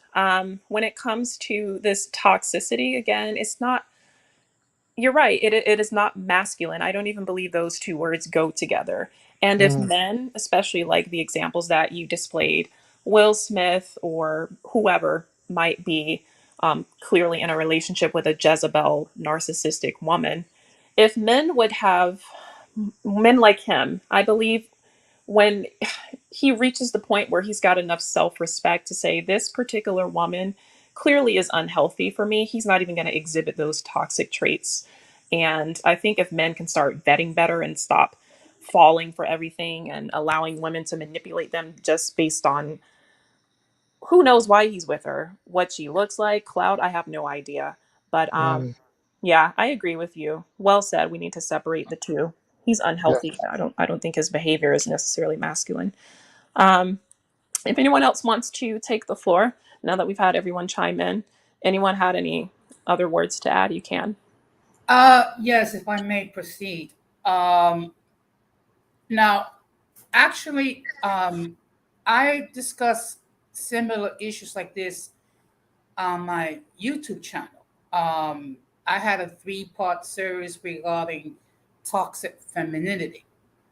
And from the onset, I said from the beginning, not all women are toxic.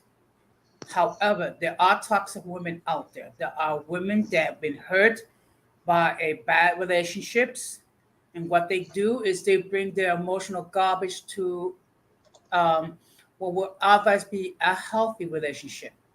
What people need to do is when they have a bad relationship, they need to heal emotionally Mm-hmm. before they get into another relationship. Because if they do not heal emotionally and psychologically, what's going to happen is not only are they going to create more harm for themselves, they're going to create more harms on their partners. The Right. problem is people don't know how to recognize that they need help. It's easier to blame the other person. That's right. And That's right. what I'll do, if I have your permission, I'll put my link in the private chat regarding my channel. Just to let everybody know, it's called Uncommon Sense with Jose Negron. And what we do on my channel, we have mature conversation regarding everyday issues.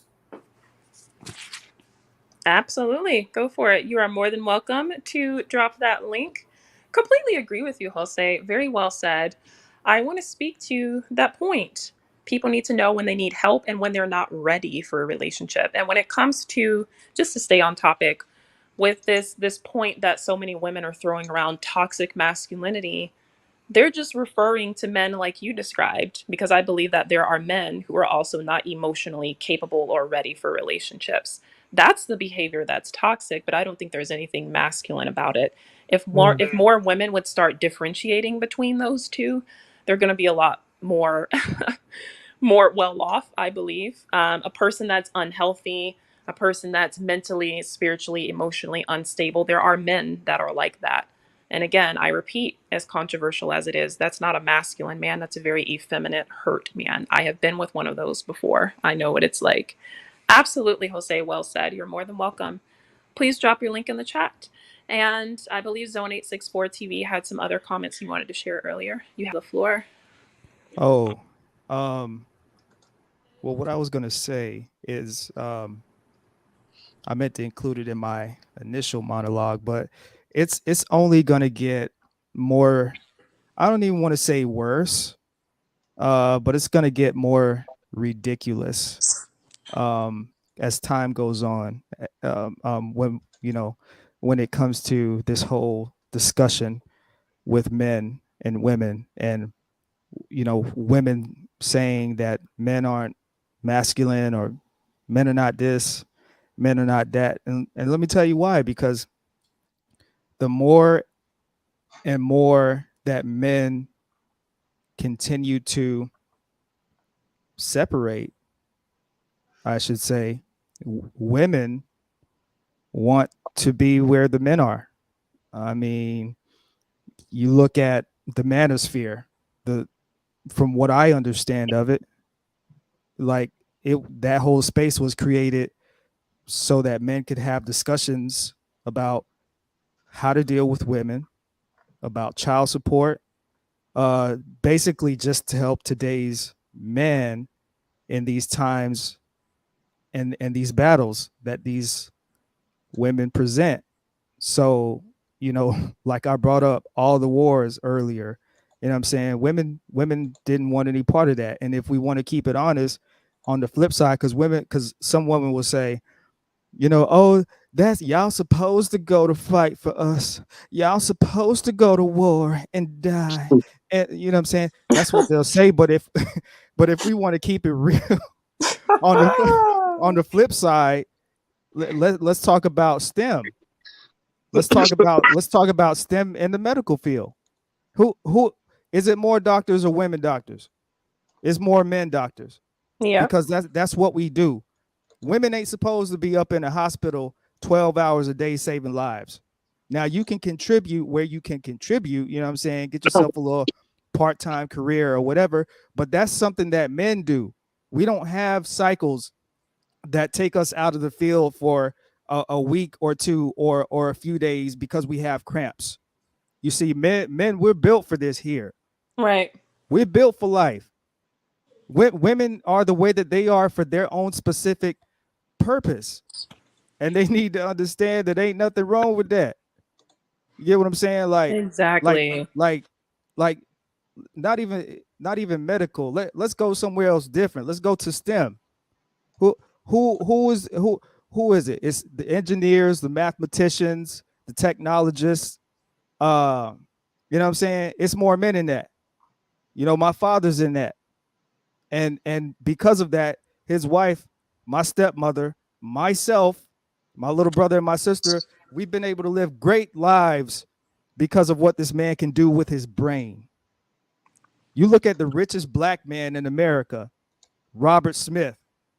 He never fought a war on a battlefield in his life, but he made over $1 billion in tech, and he's still very successful today. That's right.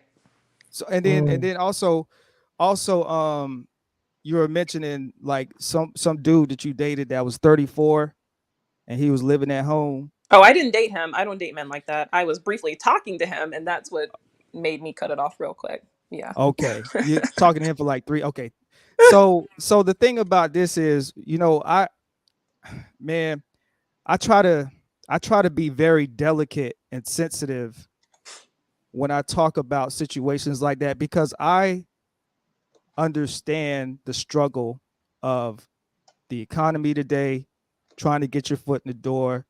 And then once you get your foot in the door, trying to build consistency, especially if you have kids. I understand it.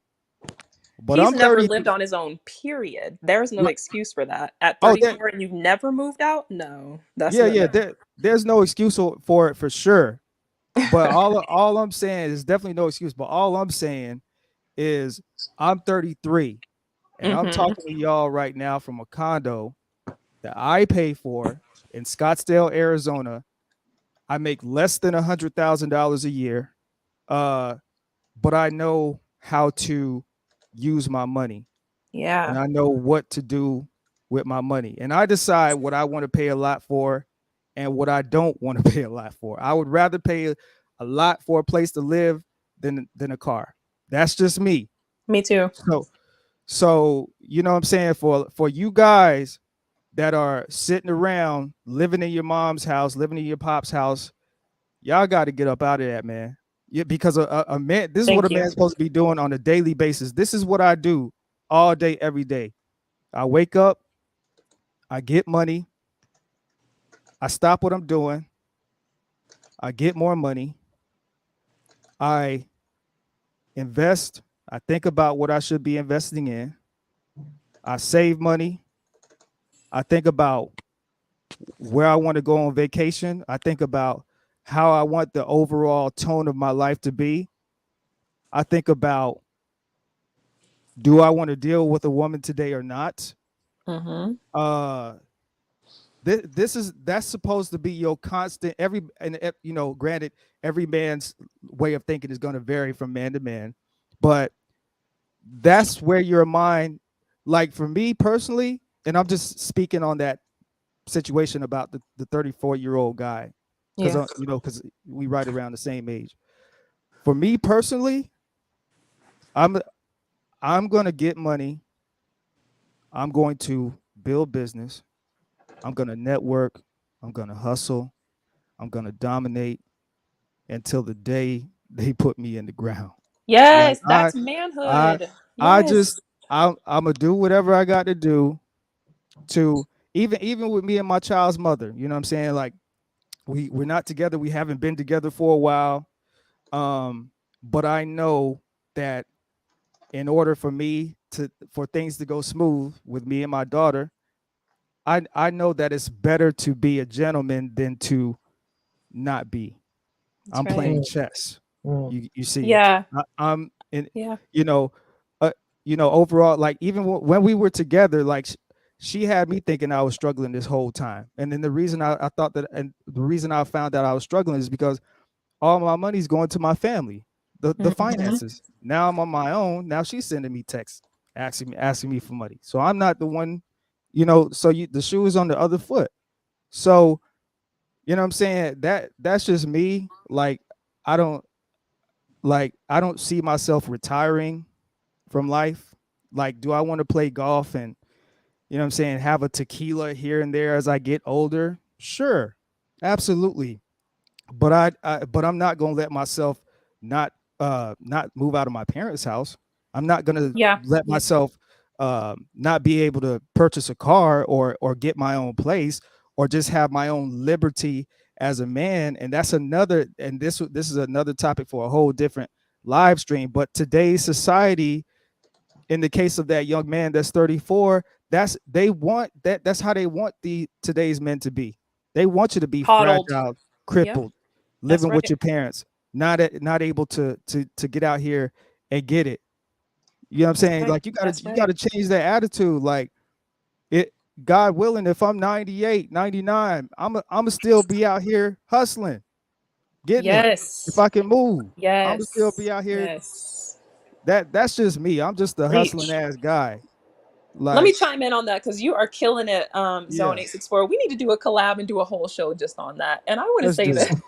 let me tell you something. He said it so well, and I actually told the guy this. I didn't say it in that way because you don't want to be like, you know, over the top and rude. But let me tell you something. Speaking on masculinity, what Zone 864 TV said is exactly what we respect. I'm going to tell you, I have no trust in or respect for a man who is 34 years old and has never moved out of his mother's home.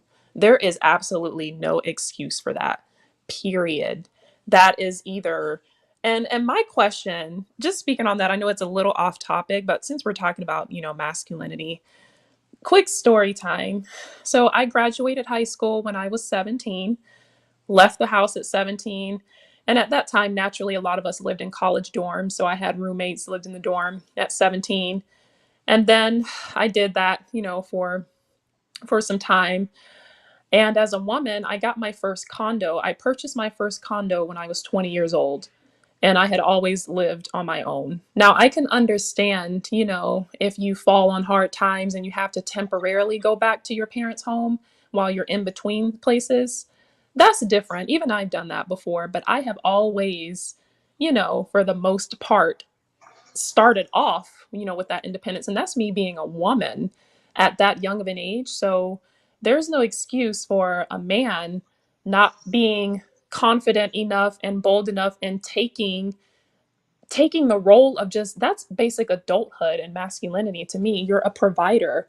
If you can't provide for yourself and step out on your own, how is a lady going to trust you? You can't even lead yourself. So I agree with what you're saying. There's no excuse for that. And when it comes to even the economy and the hard times, we weren't always in a pandemic. So you mean to tell me for the whole 34 years of your life, you've never moved out of your mother's home? What was your excuse back in the day? What was your excuse then? 5 years ago, 10 years ago. I had my first condo at 20 years old. I was a baby. Some people do it even younger than that. But yeah, I agree. Well said. I actually have another guest joining the show. Welcoming back Les. Nice to see you again. Thanks for coming through. Hey, Army, how are you? I'm doing very well. Glad to see you. Yeah, I'm glad I caught your show today. I popped on YouTube and I see that you were going live. So I was like, all right, I got to join in. I had a good time last time. That was a great discussion. Yes. Now, I didn't get a chance to listen to the entire discussion, so I might say some things that some guys touched on already. But I have a lot that I'd like to kind of touch on. I guess I'll start with what you guys were just talking about with, guys who are 34 plus and they really just don't have their shit together and they may be living at their parents' house or whatever the case may be. They're not actually putting in the work. They're not doing what's required to essentially establish themselves in that masculine frame that they should have at that age. And, one thing that I always stress, especially, it's a topic that me and my peers talk about, is it's important for a man to have skin in the game. And it's important for him to take ownership, and it's important for him to actually go out there in the real world and fail, fall on his ass and get back up and put his money. Thank you. Put his money where his mouth is. So if you say you're going to do something, then do it. And not only do it, but put your money into it. Take some risks and know what it takes to actually work on something, fail, and then build yourself back up again. I think that's extremely critical in the development of a man, especially since obviously as a man, we're designed to be the leader of our family, essentially that CEO, the chief executive officer. So you have to have that mentality as if you're running your own corporation. You are your own corporation, essentially. Your name, whatever your name is, John Smith Corporation. So if you treat yourself like that and you think like that, then you should be on your way to becoming the man that you should be in this world. So yeah, it's really important to have skin in the game and just know what it feels like to fail and take risks. And obviously you are doing yourself a huge disservice if you're not doing that in your 20s, right after you graduate high school. Right. Next thing you know, you're going to be in your 30s and you don't have anything to show for, and you're still living at your parents' house, and you haven't built any character. You haven't built anything for yourself. And that's just a terrible way to live your life. It's a waste of life. And Thank you. it's not the type of man I would even associate myself around, let alone a woman. Thank you. Thank you. I'm Yeah. like, I know I'm not being too hard with this. Like, I can't, as a woman, you've been with your mom your entire life for 34 years. You never even had the experience of having your own place. Like, to me, that's questionable. And again, and I wanted this to tie into the message of toxic masculinity, because we can even take it a step further with what masculinity is and what it's not. And I just wanted to kind of touch that on all sides with this show today. But women, we respect men who exhibit leadership qualities. If you're afraid to even step out on your own as a man and you're still 30, you're at 34 and you still haven't done that, not only is your mother coddling you, because I have questions about the mom too at this point, unless you are handicapped, or if you are not able-bodied, if your mother is sickly, if she's been sick for a while this entire time and you needed to look after her, I can understand that, but I'm pretty sure she wasn't at that point for all 34 years of his life. There's it's questionable. He even ventured to say that, and I don't want to make the whole show about him, but it really is about masculinity. So me being a woman, and in today's dating market, we're going to look at those things. We like men and we respect men who are leaders, who can provide for themselves and who step out on their own and do that. And I even ventured to ask, okay, so within your past dating experiences, how do these other ladies view that? And he says, well, one of them, she didn't have a problem with it. Okay, well, for a woman to not have a problem with a man of your age living with his mother, that says something about her character. And that's obviously why they're not together as well. There's some red flags all over the place shining through. But definitely, Les and Zone 864 TV, you guys spoke volumes with that subject. Definitely killed it. I don't even know what to say after that. But yeah, did you have anything else, Les? I'm sorry. That's actually very true. Oh, sorry. Oh, go on. Go ahead, Les. I'm sorry. Yeah, there were just a few things I also wanted to add to that. You actually touched on one thing that, who knows, maybe his mother could be a problem. And I've actually seen that personally with a friend of mine, unfortunately, that I grew up with. He unfortunately is still in the same spot he was when we were 20 years old, and I've made leaps in my, just not in my personal life, but in my career as well. And it's largely because I was not afraid to take risks and just put myself out there and kind of go against the grain of a lot of the people that I grew up around that were just comfortable with just being comfortable. I didn't want to be comfortable. I was actually excited and I was Exactly. actually motivated to put myself in very uncomfortable environments, Yes. even if I had to really go through some really dark, deep struggles, which I did. But that was actually just, vital for me to go through that, for me to become who I am today. Because how in the world can a man lead a family if he's never actually went through the trenches of what it Yes. takes to actually build something from the bottom up, whatever that may be. It doesn't even have to be a company. It could be building yourself up, starting from sweeping floors at whatever company you work with, and now you have a managerial role, or you're a director of that company now. Whatever that climb is, it all depends on obviously your situation. But I think all of that is extremely important for a man. And I just hate to see, especially brothers, just being too comfortable and staying in their parents' home.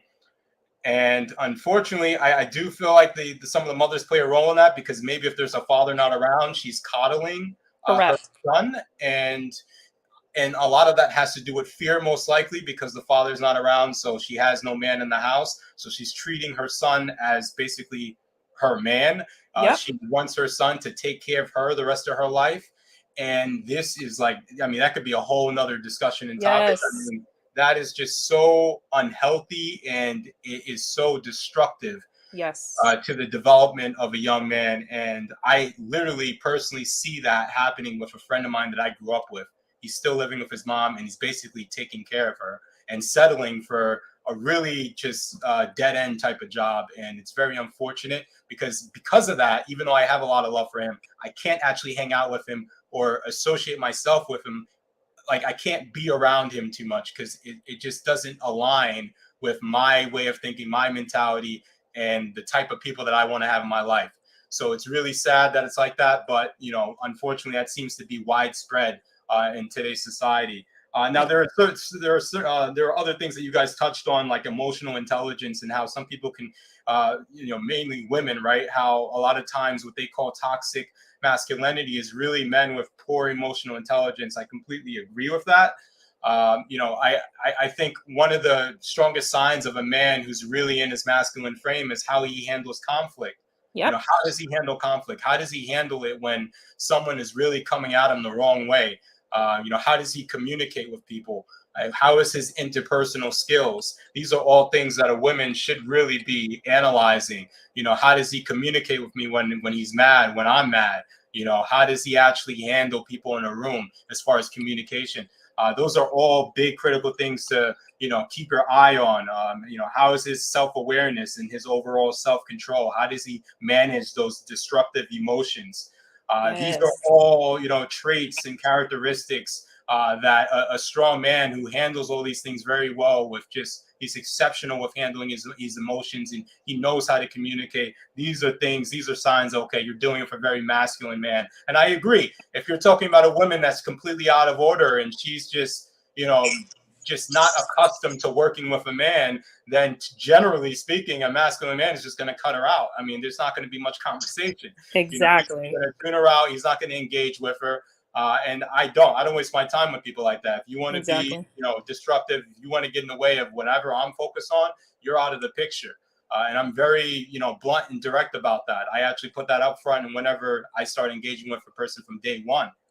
So I just want to kind of touch on that, just to, just the topic of emotional intelligence and how important that is for a man.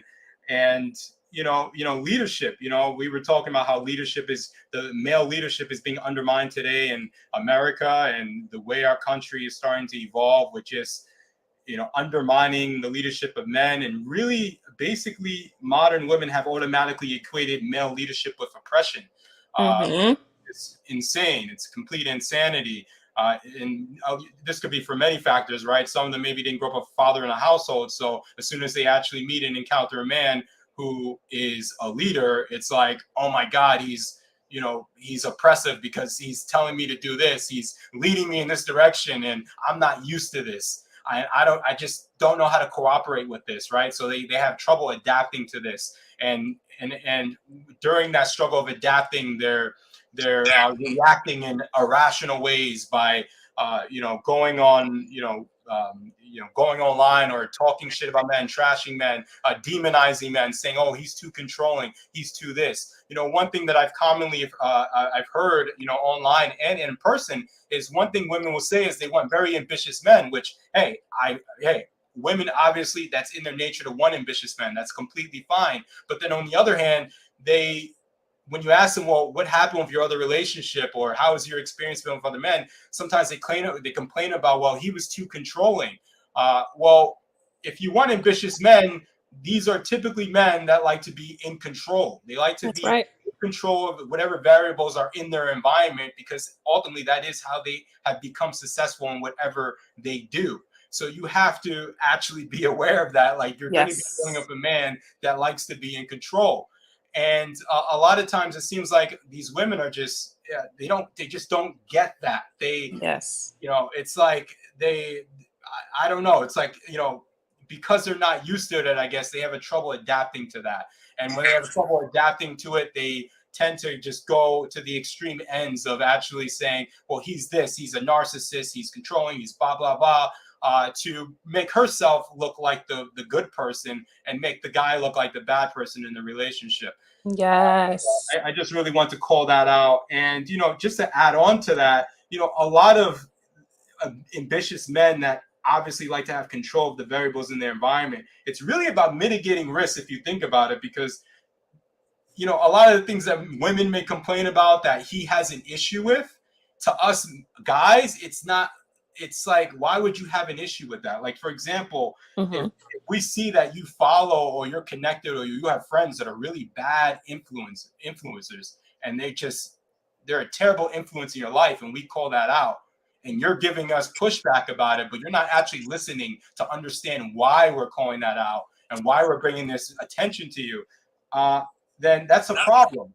So to mitigate the risk, we want you to kind of remove some of these bad people that you may have around you in your circle. Like a lot of girls' girlfriends are a big part in why they kind of remain single, or why their relationships end up just falling apart, because they allow outsiders, which is typically their girlfriends, to get in their ears and just pretty much infect their brains with whatever bullshit they're feeding them, because they're going through some shit in their relationship and they're seeing that you got a man and things are going well on your side. So, it's really important for a man to kind of step in and be like, hey, listen, they got to go. And sometimes when a man does that, the woman obviously is saying, well, he's too controlling, he's too this, when in reality, he's just mitigating the risk, because you're in his life, you're his woman, and he doesn't want that bullshit to get in the way of whatever he's building.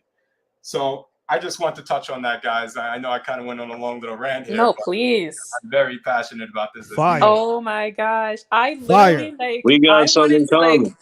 I wanted to guys, I promise you, when he was speaking, I was over here wanting to do cartwheels throughout the house. It was fire. And I want to say this, guys, y'all give me a couple of minutes, because in Zone 864 TV, he killed it as well. I want to say this. Shout out to Zone 864 TV. Shout out to you, Les. Literally everything that Les has said, guys, for the last few minutes has been my heart of the message. Literally everything that I've been saying. And Les, I don't know if you were here at the beginning of the show when I told the story about the man, actually the last guy that I dated that almost got us into a wreck. Were you here for that? I didn't hear the story. I just heard when you guys were talking, like someone brought it up. I didn't hear the story. No. Okay. Well, you made some very excellent points. And if you are interested, I would love to collaborate with you. Definitely. And you as well, Zone 864 TV. If either of you are interested in that, because I'd like to go a little bit farther into this discussion with masculinity. So please hit me up at theharmonypill@gmail.com. If either of you are interested in doing a collab and having you back on the show, I would love to. But I want to say this. The emotional intelligence piece that you spoke on, Les, is crucial. And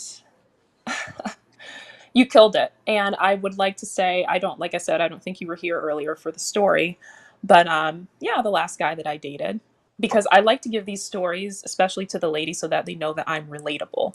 Because you don't want to give the impression that you're just cracking the whip on the ladies and you have no understanding. I know what it's like to be with a toxic man, but I want for ladies to differentiate the two.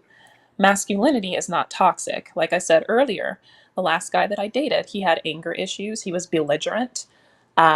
He always yelled at me. I felt very unsafe, and I let too many of these red flags go for too long. And he was a reckless driver. Like I said earlier, he drove into a lane of oncoming traffic. He cut off the vehicle in front of us, got us into a lane of oncoming traffic, and then he drove over a concrete median in the road.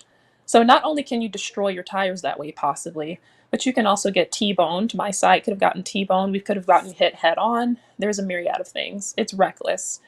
And when I spoke up about it and said that I'm uncomfortable, I was met with, "You need to shut up. You talk too much, and you've ruined my mood." And he left me. So, Wow. bless. Uh, I don't think you were here for That's a that, but sign. it's No, uh, crazy. That's that's crazy. excuse insane. me. And hang on one Excuse. second. Hang on one second before you guys chime in. 1 second, Jose. So that would be a definition of someone who is toxic. And like Les said, the emotional intelligence piece and the emotional stability piece is what I want to shine the light on and keep emphasizing. Like he said, Les made another good point, which I said earlier before he came onto the show. A masculine man, he's not even going to waste his time going back and forth because it's very effeminate. That's very effeminate behavior. If you even allow a person, if you're allowing a woman to just get you, all up in your feelings to the point where you need to like yell at her, shout her down, go back and forth, that's what high schoolers do. That's what females do in high school. And it's not very masculine leadership type behavior. A man that knows, this woman is not for me, we're just not getting along, he's just going to exit the situation, right? So, beautifully said, Les. I can't, I can't overemphasize it enough. You killed it. But if any of you guys wanted to chime in after that, you have the floor. I think Thomas Yes. wanted to Well, go first first. of all, Harmony. Yes, go ahead, Jose. I think you're on. Okay. First of all, yeah. First of all, Harmony, the guy, actually, the jerk, did you a favor by dumping you because Oh, yeah. obviously he had a lot of issues. Okay. Yes. First of all, I just want to give a shout out to Andre Junior 316 and Britton Jet for subscribing to my channel. Really appreciate you guys. Thank you very much. But the fact of the matter is this: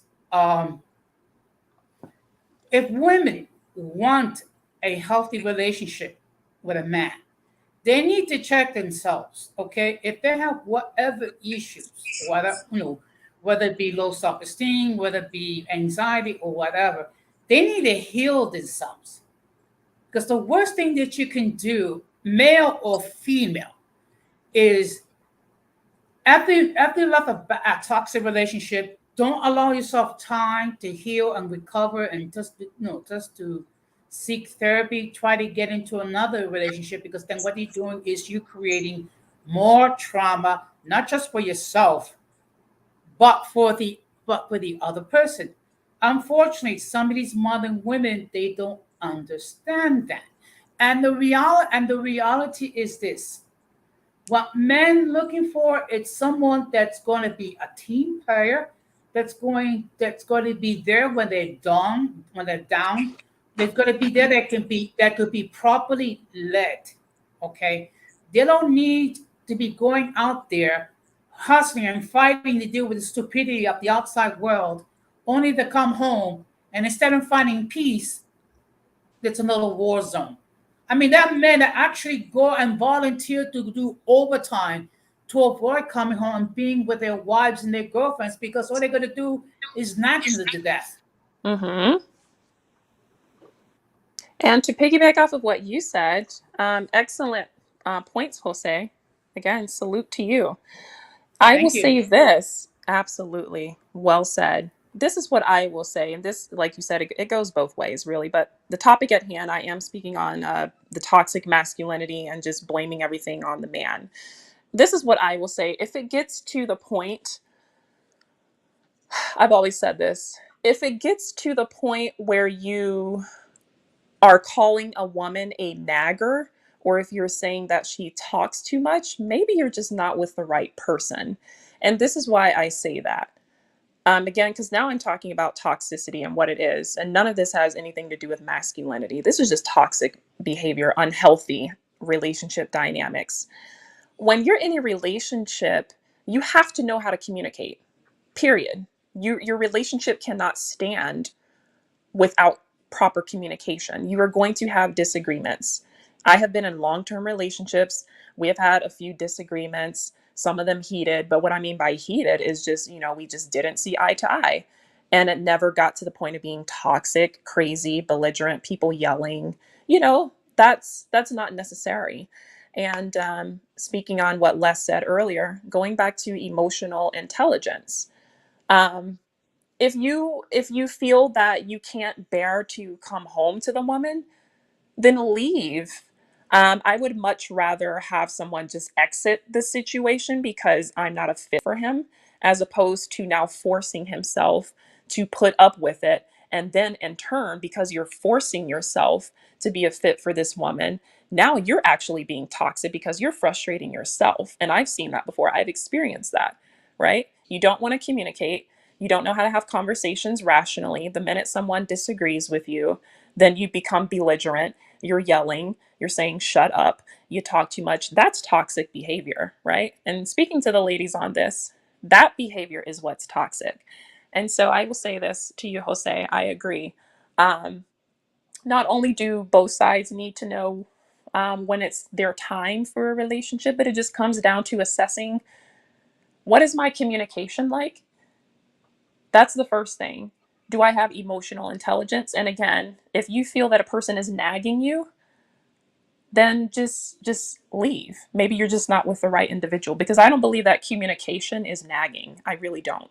I have actually been with someone that did not know how to communicate, someone that refused to talk about anything, to the point where I was silenced and I was consistently told to shut up. I'm not used to being talked to in that way, right? So communication is key. It's vital. I don't think it's toxic. I think unhurt people can be. But moving on to whoever would like to chime in. I think actually before we do that, Tim 1107 came through. He's been waiting back here. I'm going to let him speak on this. You have the floor. In the chat, a lot of people brought a lot of great, um, I would say, avenues of advice and content to your topic. I would say one of the elements I think, maybe you touched on it or some other people, is the maturation level, because now we have this big war of the male and female. But the Mm-hmm. thing is, people confuse being overbearing and basically a bully as being masculine. Like you said, there's a difference between being toxic and masculine. So now you have a whole genre of, content creators basically having individuals to be selfish on both ends. So you have a lot of men that doesn't even really know what it is to be masculine, because as a man, when you plan, you look for things in the long term, not just the right now. Because a man is not gonna put all his money into showing, hey, I can buy all the greatest designer, to attract a woman, because clothes get old, just like anything else. And believe it or not, a lot of these TikTok videos and a lot of the people you're seeing, these people came up in two-parent households. The single parent percentage with that age group was very low. I mean, if people talk to their grandparents and their parents, it was there, but it's just now the influence level of the negativity really has taken over the minds of a lot of our people, and at what point do we as individuals, want to be accountable and take, responsibility for ourselves? Because we can see every problem, every error in everyone else, but ourselves. But if you ever apply those same tactics to self, we all can evolve, and become better. Absolutely. Shout out to Tim 1107. Amen, brother. Thanks for coming through. Anyone else want to chime in? The floor is yours. Let you guys go Uh, ahead. can I just say one thing? Let me play devil's advocate. I know. So, I currently myself, I live on my own, but I sometimes go back and forth and stay at my parents' place, for a short period of time, just for personal reasons only. But I do agree it's good for a man to step on his own and own his own place. And for me, I'm thankful to have a traditional mother who really stirred me into the right direction, who kind of enabled me to, well, taught me to be a man, be responsible, and go on, like find yourself, discover yourself, and be a courageous, thinking individual. So it's good. I really believe that the reason why we have weak men today is because poor parents, Yes. poor parents. Like Yes. if I sometimes feel sorry for today's generation of young men because they have, like, especially black men, because they live with their single mothers. They have their dad, most of their dads are deadbeats. um sometimes their dads, they don't even want to know them, and it's really bad for them. It affects them, psychologically. So who do they go to, who do they seek guidance from? Their mothers, and their mothers have a lot of baggage as well. Hmm. So, Yeah. tough situation, Harmony, because Hmm. if you have, not only do you have, the single, high rates of single mothers, deadbeat dads, poverty, so they're in a destructive environment, so they tend to join a lot of gangs, do a lot of criminal activities, but also have social engineering. You, like, the media constantly telling black men, you're not good enough, you will always be the bottom of the barrel. You will like, being a man is not good. Being a man, what do they associate um, strong men with? Um, Men or who committed injustices in the world. That's what they associate masculine men. Whereas being a feminized man, oh no, that's how to be masculine. They're being taught masculinity by women, Exactly. which is absolutely backwards. In order Exactly. to be a man, yes, you need to have a woman who's a conservative, who's traditional, who will teach you, look, I can do my best in how to teach you how to be a man. But who do they bring in? They bring in an uncle. They bring in someone who can fill the void of a father figure for that young man to learn true masculinity. That's what happened to me. I'm grateful to have a traditional mother and I'm grateful to have uncles who helped guide me along throughout my 25 years of living. That's what young men need, a mentor. Mhm. That's right. That's right. Thomas, I love what you said, especially when it came to a point that you made a little bit earlier in your speech, speaking on the mothers, because we did touch on that the subject of a man not venturing out and being a man, basically, and being independent. You should be doing that. That is your duty in being a man, is to venture out and be on your own. At some point, you have to do that. And Les, actually, he came in here with the fire and the fireworks, and I was going to do some cartwheels over here, but I couldn't at the moment when he was talking. But I believe firmly that sometimes mothers are to blame, as controversial as that is, especially when it comes to, like I said, the young gentleman that is 34 and has never moved out of his parents' home and had his own place. I blame the mother for that. I blame a lot of women for coddling behavior that's crippling the guy. And if anything, If it were myself, being fully transparent, if I had a son or sons in general, there's no way I would even tolerate that. When you're 18 years old, I'm going to come to you. Okay, what's the plan? What are we doing? Mm-hmm. You're either going to college, you're getting up out of my house, though. Yeah. That's part of being an adult. I'm not going to tolerate you being 20 years old, 25, 30 in my house. Absolutely not. And I believe a lot of women, they've conditioned their sons to be their son husbands. And that's a Correct. completely different topic for another day, but it's so unhealthy. And I believe that's toxic as well. Yeah, this the son husband thing is a big thing, like Yeah. because these toxic mothers, they they mold their sons into the men that they want but they can't have. Yep. That's why you see a lot of these beta males, they marry, these liberal women, and they just corrupt the sons. They corrupt the sons, and I feel so sorry for the sons because they didn't ask to be in this situation. Like this is, and I have to say this: when the time comes for me to have a family, I will not raise my son in the West. No, because I believe, the Western media does a great job at corrupting young people. Um, they really ruined today's generation of young individuals. And in order to raise a a young man to be very masculine, stoic, and to be a future leader, you need to raise them in a conservative household and teach them let them go through trials and tribulation.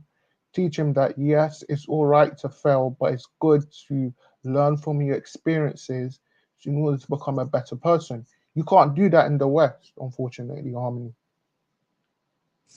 Yeah, I remember you touching on that in a previous show. Always a pleasure to have you up here. Yeah, it's interesting. That's all I can say. The Western society, I'm going to always have a little bit of pushback with that. I do believe that there are still women over here in the Western Hemisphere that get it. Not everyone is a lost cause. So I'm not even going to fashion my message in that way. Because if that's the case, I could say the same thing about the men, and I'm not going to do that. There are some um, very strange, odd behaviors, even from the men's side in Yeah, the West, that I believe are very dysfunctional, very toxic. But you're right. I mean, when it comes to the West in general, the Western world, yeah, there's a lot of very non traditional, backwards, very twisted ways of living. But I don't want to say that all hope is lost. I have men that are on this panel that I believe he's in New York. I remember him from another show, right? So I don't want to say that just all hope is lost over here. I don't want to get into that message because that's also kind of basically a phrase of doom. But I'm not going to shun anyone that wants to venture out and go to another country. That's fine. But anyone else want to chime in? I think you guys, the floor is yours. Is anybody gonna chime in? Well, I'm gonna go. Hey, hey, Harmony, man, I'll just say one thing before Mr. Barracuda goes. uh, Um, sure. if it's okay with him. You have a lot of background noise, so um, Okay, don't well, discuss the I'll let background Mr. noise. Barracuda go ahead. So. It might be a second. I realize we all can talk a lot here, and sorry, can you keep, like, there's Wait a a lot minute. of I'm trying to background figure out. noise. There's a lot of background noise. I'm just trying to figure out which one of you guys it's coming from so I can mute that while the next person's speaking. So if you guys can, you can just check the background noise. If you want to chime in on the floor, go ahead, guys. am I good? Yep, you're good. Barracuda, go ahead. All right, we all can definitely talk a lot. That is great. You guys did an excellent job so far, all of you. Last stuff took some of my points. I hope I don't touch on some things I've been specifically programming which ones to avoid because you touched on a lot of things. Great job. Um, Thank you, Zone, for the respect and recognition. Appreciate it. And Jose, quick question. Have you seen Bad Boys? The series. Jose Negron? Yeah, Jose Negron. No, I have never Like seen that. it. You guys, doesn't he remind you of Chief? You're hilarious, Barracuda. You're Nah, hilarious. bro, Chief was the man. All right. Oh my god. Yeah, a little Yeah. bit. All right. So what I wanted to do is it might take a few minutes. I wanted to get into my perspective of men and masculinity. Men, can I add some femininity to it as well? Go for it. The Like, floor is all yours right, right now. and then I want to talk about her brother, who's you guys are familiar with O'Shea Duke Jackson, right? Yes. Well, yeah, he made a video on a brother who ventured out, and me, him, and our friends on social media.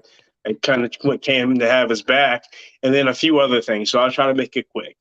So this is what I put on there as well. My perspective um, of a strong man, which is typically a masculine man, I would hope. Uh, and I'm finishing up for where last time happened and where it cut off. But a direct, stern, strong-willed, yet open-minded man with a strong sense of direction. A disciplined man who can appropriately express his emotions while remaining logical to not stray away from his path in life. He's self-aware, not an abusive, negative being. A selfless man who has developed the tools to be a wise leader to make decisions soundly when granted control. A man who is entrusted in providing structure, protection, direction, and financial stability. A dangerous man who can protect his territory but knows how to harness and discipline his abilities. He listens to respond, not to react. An accountable man who understands the requirements of the mate he chooses. A man who earns respect from his presence and words, from his discernment. A wise man open to counsel. Many strong men are becoming more rare now. Many strong men are going their own way. Masculinity is being sabotaged, especially in the West, and considered toxic due to others' bad experiences with other men they were told to avoid. Then many want a man to be a man until he starts acting like one. And those men can go through life alone, true. But women, they need them for their status and provision, more social creatures.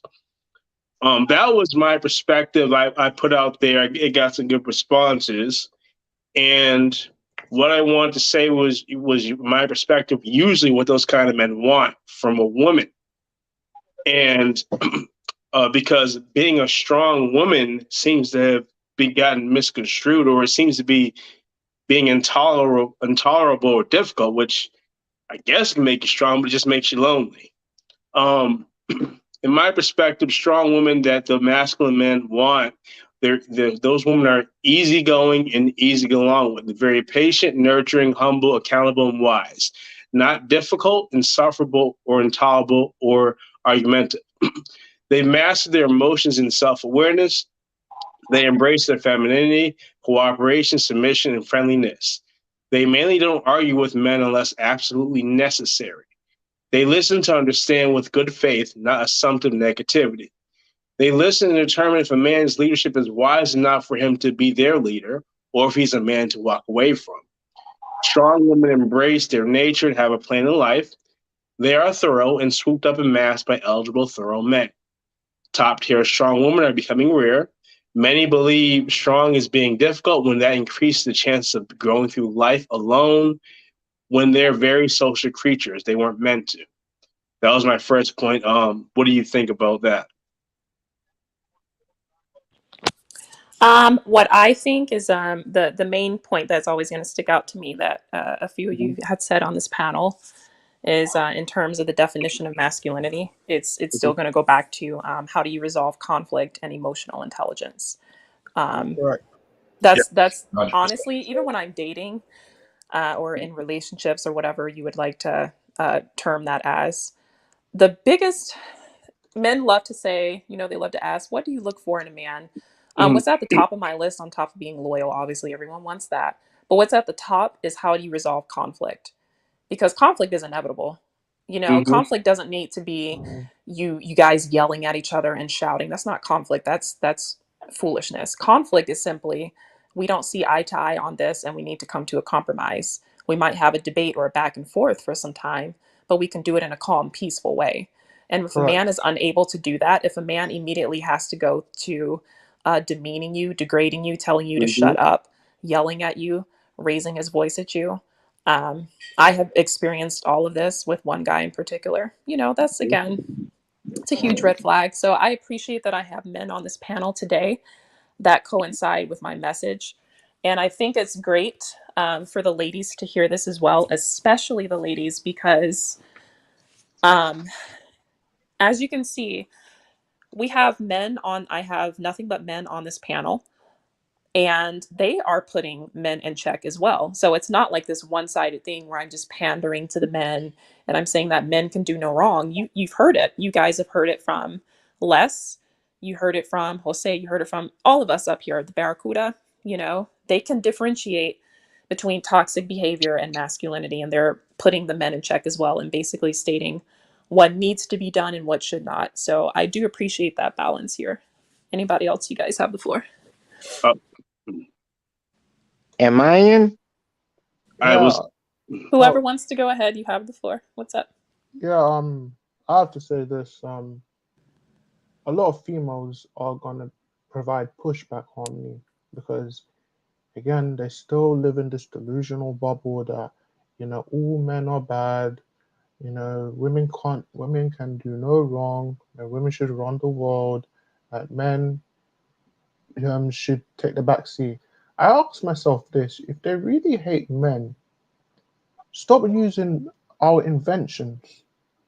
The car you drive, the phone you use, the laptop you have, the internet, stop using it.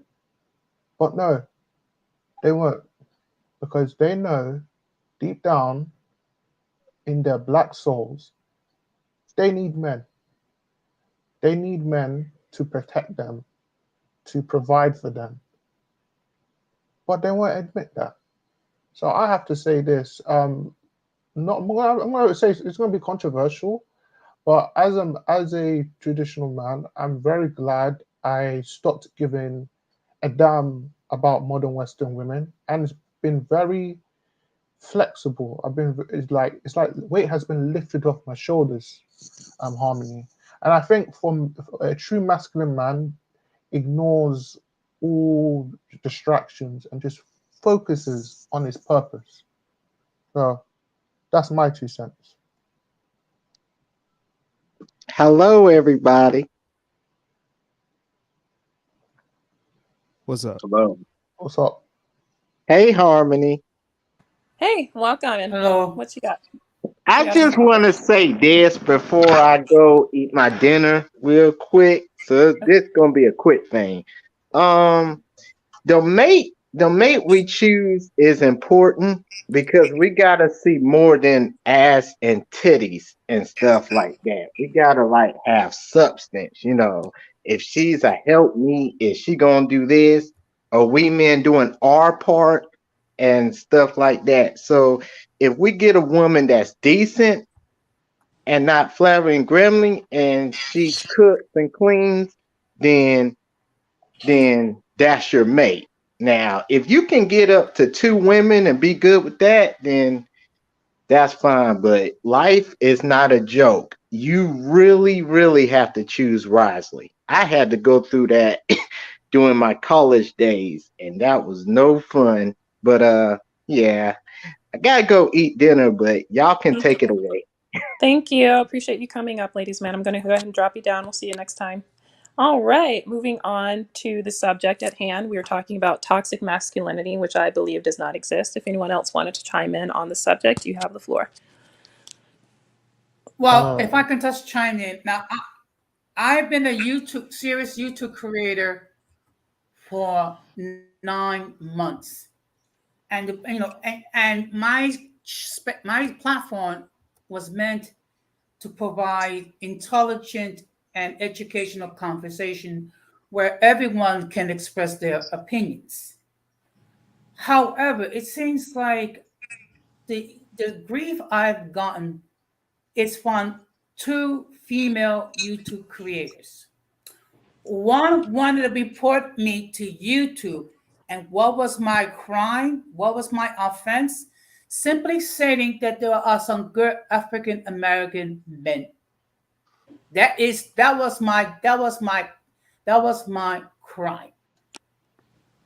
Another female creator got upset simply because I posed a logical point.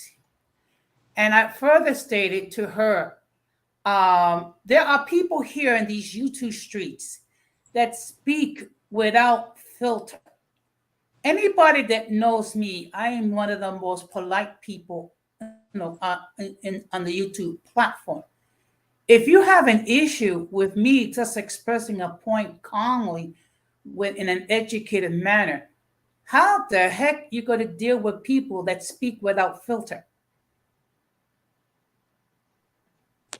Yes, sir. Right. So I believe your argument, which I agree with, is simply women not even being able to take a man being straightforward and blunt. So they're calling that toxic. Is that kind of what you're getting at? That's actually very true. Yes. Yeah.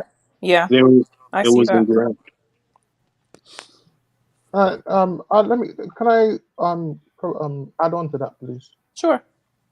Yeah. When a man is straightforward, logical, and just tells the truth, like the truth today is very controversial. The Western women, they don't like the truth. What like they rather believe the beautiful lie than the raw, ugly truth.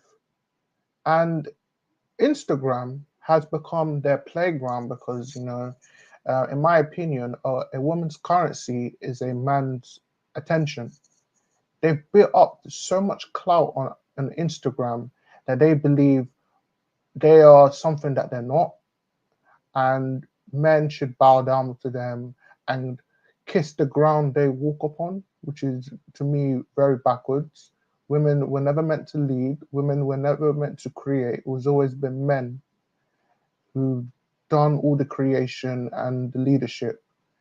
Um, Harmony, well, what's your opinion on Instagram as a whole? Because I believe it's contributed to the destruction of modern Western women. Um, my opinion on Instagram is going to be my opinion on Snapchat and TikTok as well. And again, my view is not going to be the same as most women. They're probably going to come back and say, "Oh my gosh, I can't believe you." I think Instagram and social media in general, it caters to women that seek attention, point blank and period. Now, I know they're going to say, well, men are on Instagram as well. Yes, that is true. But the way that they're using it is most of the time differently than how women use it. And I can say that social media, I'm not even on Instagram. I haven't done Instagram in a long time. And it's not the same as it used to be even just a few years ago. It has reached the point where not just Instagram, but TikTok, Snapchat, they have become platforms for narcissistic women Correct. to basically prey on men. They use their looks, they use their appearance and filters to prey on men. And I believe that hopefully, well, I will say this, excuse me. I think more men need to be cognizant of that. There's a lot of men that understand and they don't even pay any attention, but we need to stop gassing these types of women up because all it's doing is condoning their selfish behavior. And that's why they act the way that they do. It's because of the attention that they're receiving. When you hear these conversations about women being entitled, women being delusional, it's because you're giving them attention to do so. If you don't give these women attention, they won't even come at you with these types of attitudes. So if men as a whole, more of them will stop basically giving them that play, giving them that attention, and start assessing a woman's character as opposed to what she looks like, they're going to go a lot farther. That's my view on Instagram, TikTok, Snapchat, and social media as a whole. But Harmony, that was a brilliant answer. But we have a lot of simps, weak men, beta males who will pay a large amount of money just to see a woman, just to retrieve a woman's bath water and pictures of a woman, uh, Correct. which is to me very emasculating, very insulting. Because Yep. why would you do that? You had like these men, these weak men, they have no self-respect for themselves. They Mm-hmm. have no self-respect. They've been emasculated to the point where decency is now in question. Do you have any dignity for yourself that you're paying for attention to someone that you will never meet in real life, Right. to someone who doesn't give a damn about you, yet you're paying so much attention to them? You're feeding into their narcissism. We like Exactly. a lot of modern Western women. They're very narcissistic. They don't Well, care let's take it a about. bit further. It's not just Western women, Thomas, because I know that's your argument on every show. But Okay. it's not just Western women. There's women in Dominican Republic that a lot of men like to flock to. There's women in Colombia that are like this. There's women in Venezuela, in Brazil. There's women in Southeast Asia that are preying on men. There's women all over the world that are using their beauty and their Mm. narcissism to prey and manipulate men. So it's not just the West. No, no, no, no, no. Don't get me wrong. Female nature is global, is universal. Yeah. Don't get me wrong. But based on my travels, it's just been Western women who've been the negative link. Okay. Speaking of that, Well, we can save that for another day because that might be a good topic because I think people view it differently. But I always appreciate having Mm. you up here, Thomas. I think it just comes to the nature of the selfish female, though, because I don't like to put it in hemisphere arguments. I'm not going to say it's just the West. I think, again, and when it comes to, again, this might be controversial as well. I'm not going to say that it has its issues. It can be heightened in the West, but if we think about it, we've got to understand that these women in other countries, islands, different countries, they understand that they are now being pedestalized. So a lot of them don't have good intentions as well. If you're getting a passport just to go and find a woman, Let yeah, that me can let work for you. Hold Yeah, on, yeah, that yeah. can work for you. However, these women are also understanding that they are being fetishized and pedestalized. So Mm. they don't always have good intentions. Most of the time, they're just in it for a green card. That happens as well, but we don't really talk about that. let So we let kind of me have to keep it balanced. Yeah, yeah, you're right about that. Let me touch on that. That's Yes, why absolutely. in my space, we always vet these foreign women because, in my opinion, we go for the foreign women who haven't been tainted, who haven't been corrupted. So yeah, you're absolutely right about that. There are some foreign women who have been tainted. So we go for the ones who meet our standards. I Right. always say this: if a woman is not on a man's purpose, then we go for the woman who is on that man's purpose. Plain and simple. Correct. But you're absolutely right about that, Harmony.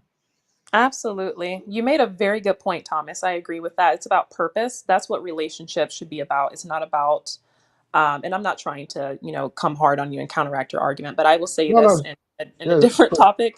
I like that you said that it's about purpose because I think a lot of people fail to realize that. They're just so hung up on just getting married or just getting a yeah. person. But does that person actually align with your purpose? You could be going in two completely different directions. And a lot of men have this, and let's not even just put it on the men because the divestors, they're guilty of this too. They think that by dating out, that's going to solve their Mm, problems. You can date out, you can go get a Brad or a Chad, and come to find out he has nothing to do with where you're going in life. But you thought just exactly. dating out was going to solve your issues. It doesn't matter what country you fly to, or where you want to date out with. If you're not aligned with purpose, if you're not aligned with morals and values, and like Thomas said, properly vetting the person regardless of where they come from, I mean, none of that really matters.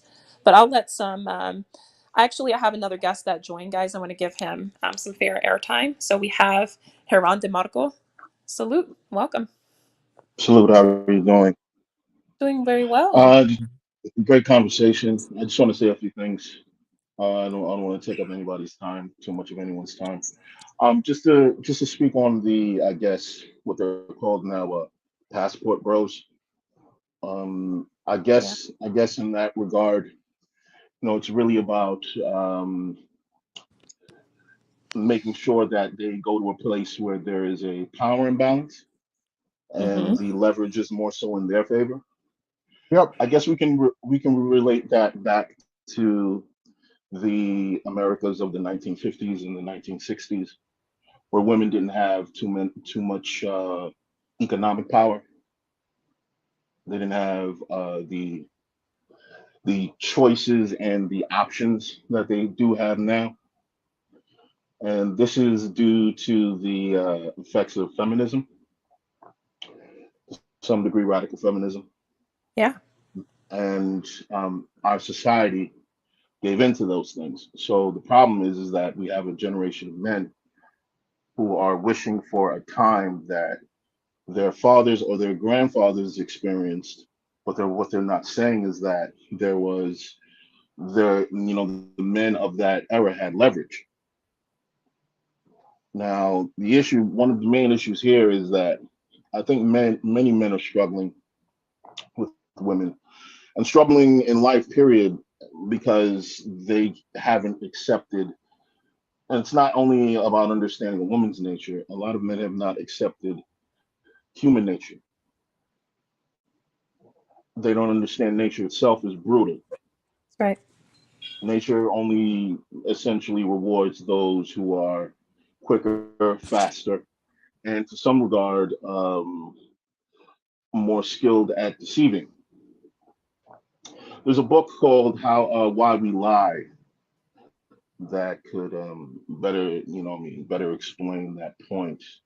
It basically explains that all organisms use deception to survive, and many women on IG, as the point was used, they use deception tactics to lure men in. Bingo. Women overseas do the same thing. Yes, You sir. go over there, and you think that this woman is, your concept of the woman that you want. You take her home, and she's home, and she's in this new world where she has options, and then she decides to become everything that you were running away from. Well, you put her in an environment where she has the options, where she now has leverage. And she might choose a person that may be more fluent than you are. So, in it more so than any time in history, I think personal growth for men is more so important. You Thank you. have to be the absolute extreme version of yourself. You I have to agree wholeheartedly. you have to be. You cannot be the C version, the B version. You have to be the A plus apex version of yourself, and you have to constantly be in motion of improving yourself due to the fact that the most of the women and the people that you come in contact with in life have other options. Social media, the internet has opened a world where people have more options to hire different employees other than you, deal with different mates other than you. You have to ensure that you are at the top of the pack if you want to be the linchpin in whatever situation you involve yourself in. That is correct. I agree completely, Haran. And I would even add to that because I appreciate you saying that. And again, this is not to counteract or to, you know, rebuttal anyone very harshly, but this is what I will say. And again, guys, you can see just based on the title, the name of my platform with harmony in it, it's because I'm really trying to, not only am I trying, I am doing so. I'm counteracting this whole notion of division and um, doing away with your own because you think everyone else is better. Like none of that is really the answer. Because if we're being honest, I feel like it's very unrealistic to say that there is absolutely no one existing in the West that could be a good partner for you. I believe that's completely false. And I'm not even going to run with that narrative and definitely not on my channel. So I can say that it's good to keep your options open if you feel that's what's best for you. But like Haran said, it comes down to being the best version of yourself. You have to work on you. And a lot of times, I'm not saying this is the case for all people or all men, but I hear this so much. Get your passport, guys. And I've said it as a joke before because I was just, kind of going along with it. But if we're really looking at it for what it is, you can get your passport and you can fly to 10 different countries and just go backpacking around the world and venture out and find different women. But if you have not worked on yourself, if you have not assessed what within you is a problem, going to another country is not going to solve anything. And then let's say that let's take it on the other side, right? Let's look at it from a different angle. Let's say that you have been fed up with the entitled women that you've dealt with in the West, because there's a lot of them. We understand it's a different set of morals and values over here sometimes. Let's say that you are fed up. You still have to understand that everyone in different countries doesn't have your best interest. Let me mute one of you guys because I'm hearing some feedback in the back. I'm sorry. Um, a lot of times people are not okay. Whoever's got background noise, do me a favor and place yourself on mute if you can, please. Thank you Jose, so mute much. yourself. All right, thank you. I think you might have dropped down. I just wanted to make this last statement because Haran DeMarco, he touched on it. The answer is not always going out.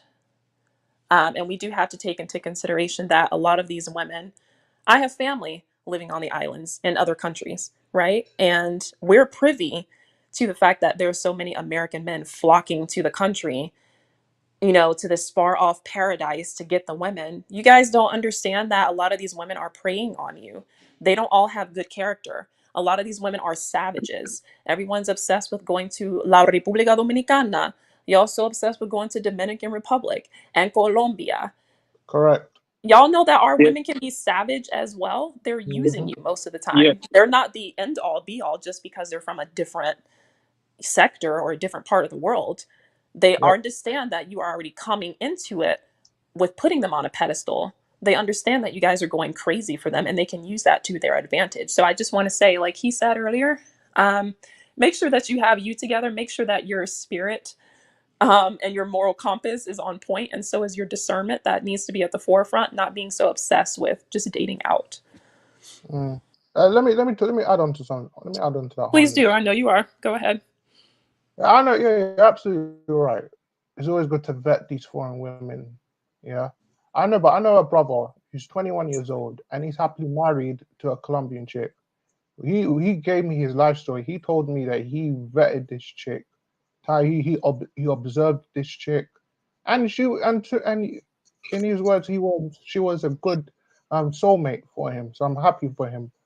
But you're absolutely right. I know some of these Pookie and Ray Rays, they go to Dominican Republic and they trick Dominican women. To them, they're scumbags. Like if in my space, brothers are traveling with the sole intention of creating healthy relationships with foreign women. That's what they do.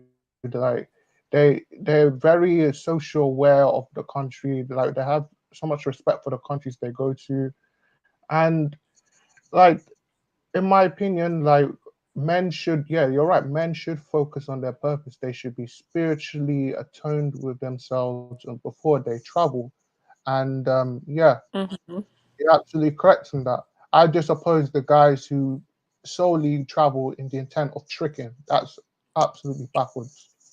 Yeah, I'm not even speaking on tricking though. I'm not even taking it to that much. I'm not even taking it to that low level because every man is not going overseas to trick. Some men simply, because women are paying attention to these arguments as well. Some Yeah. men simply have set on their mind that they need to go to another country to find a partner, and they believe that all hope is lost in the West. That is completely false.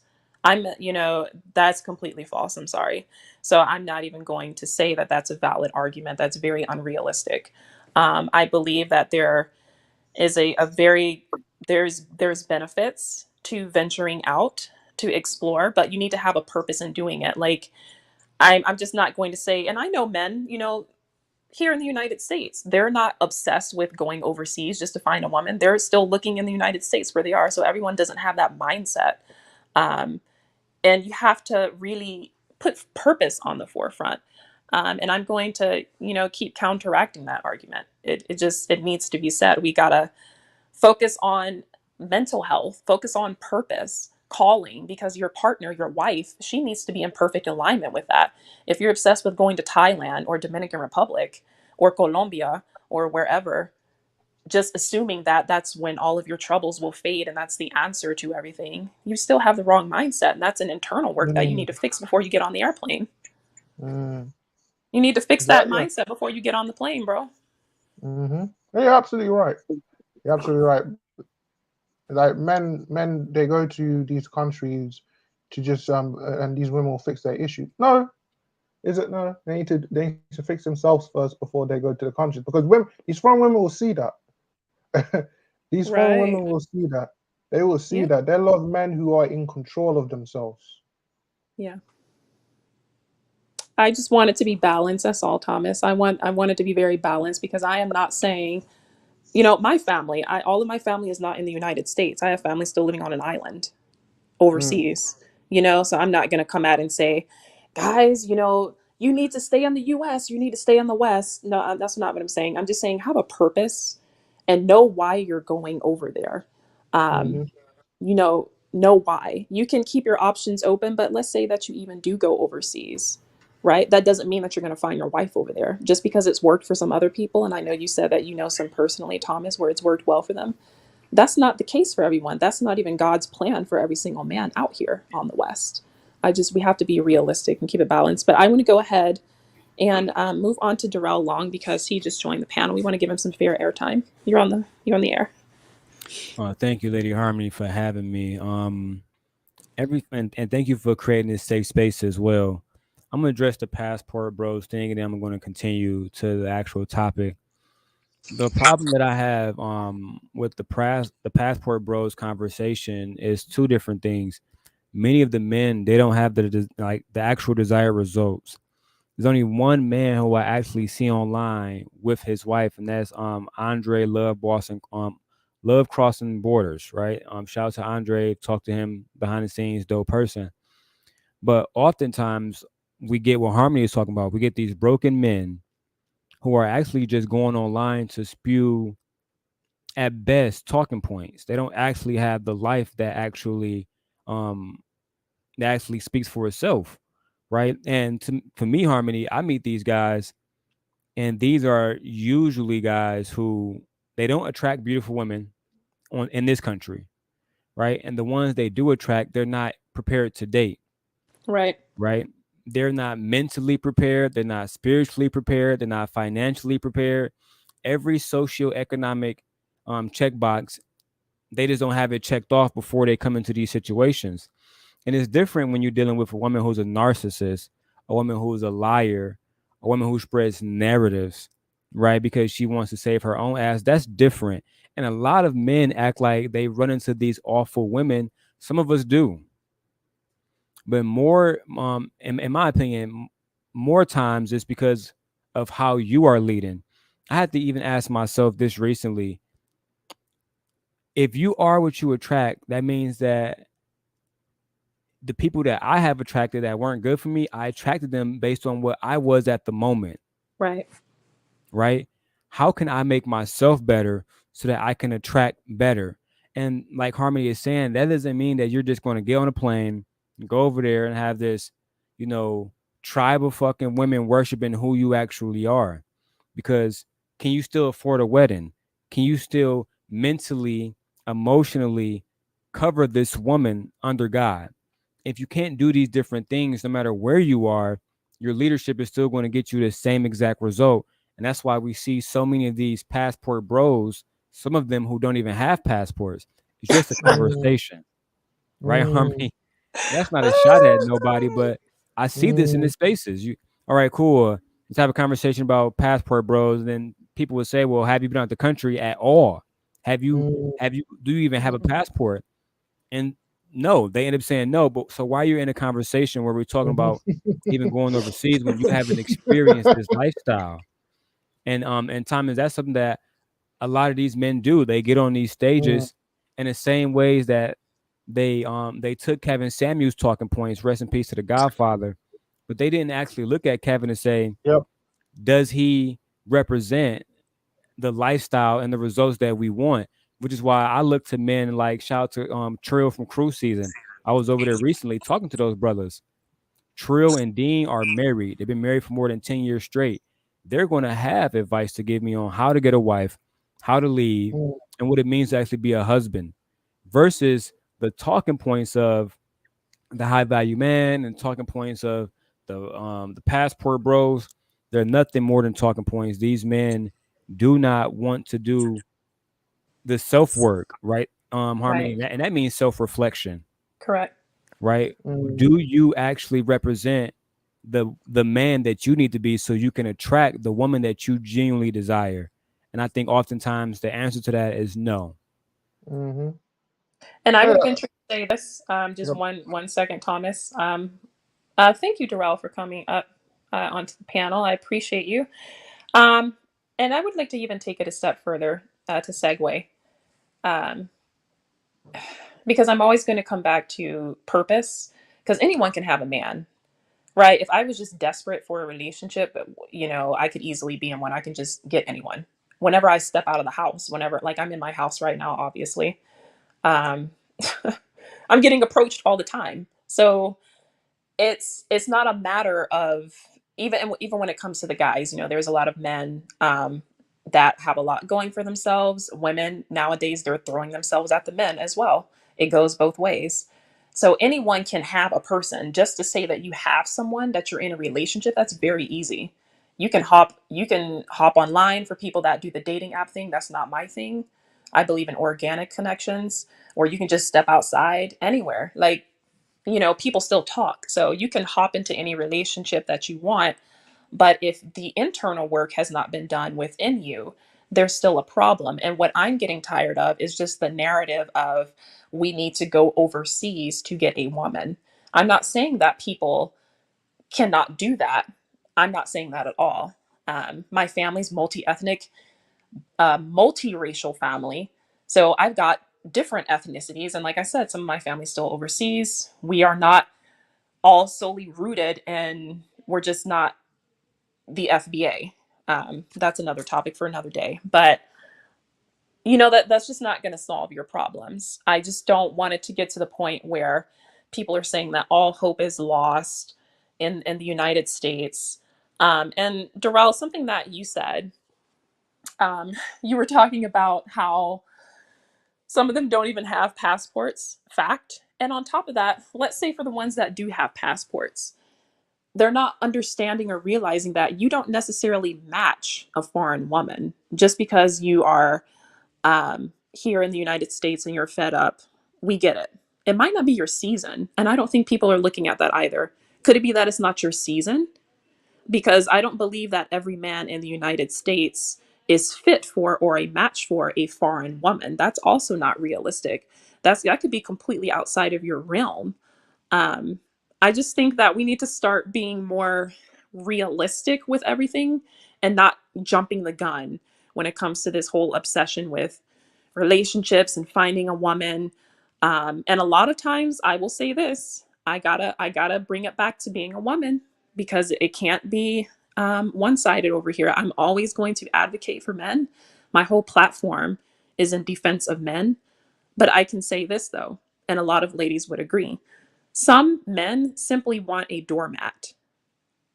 We have to take that into consideration. A lot of foreign women, um, they, yes, they're very docile. I'm going to keep it real, but that's not always a good thing, because you don't want a robot. You don't want someone that's a doormat. A lot of foreign women are like that. They're very docile. They don't speak up for anything. And that can get to a point where it's a different kind of control that you don't want. I believe that the man is the head and the leader in the relationship. Wherever you are, he is the head. But you also don't want someone that doesn't even have a voice, because that gets to the point where it's almost like manipulative. And I believe that a lot of men are also going overseas because they want that manipulation. So your motive needs to be right. If you just want to step out and you want to see what your options are, that's fine.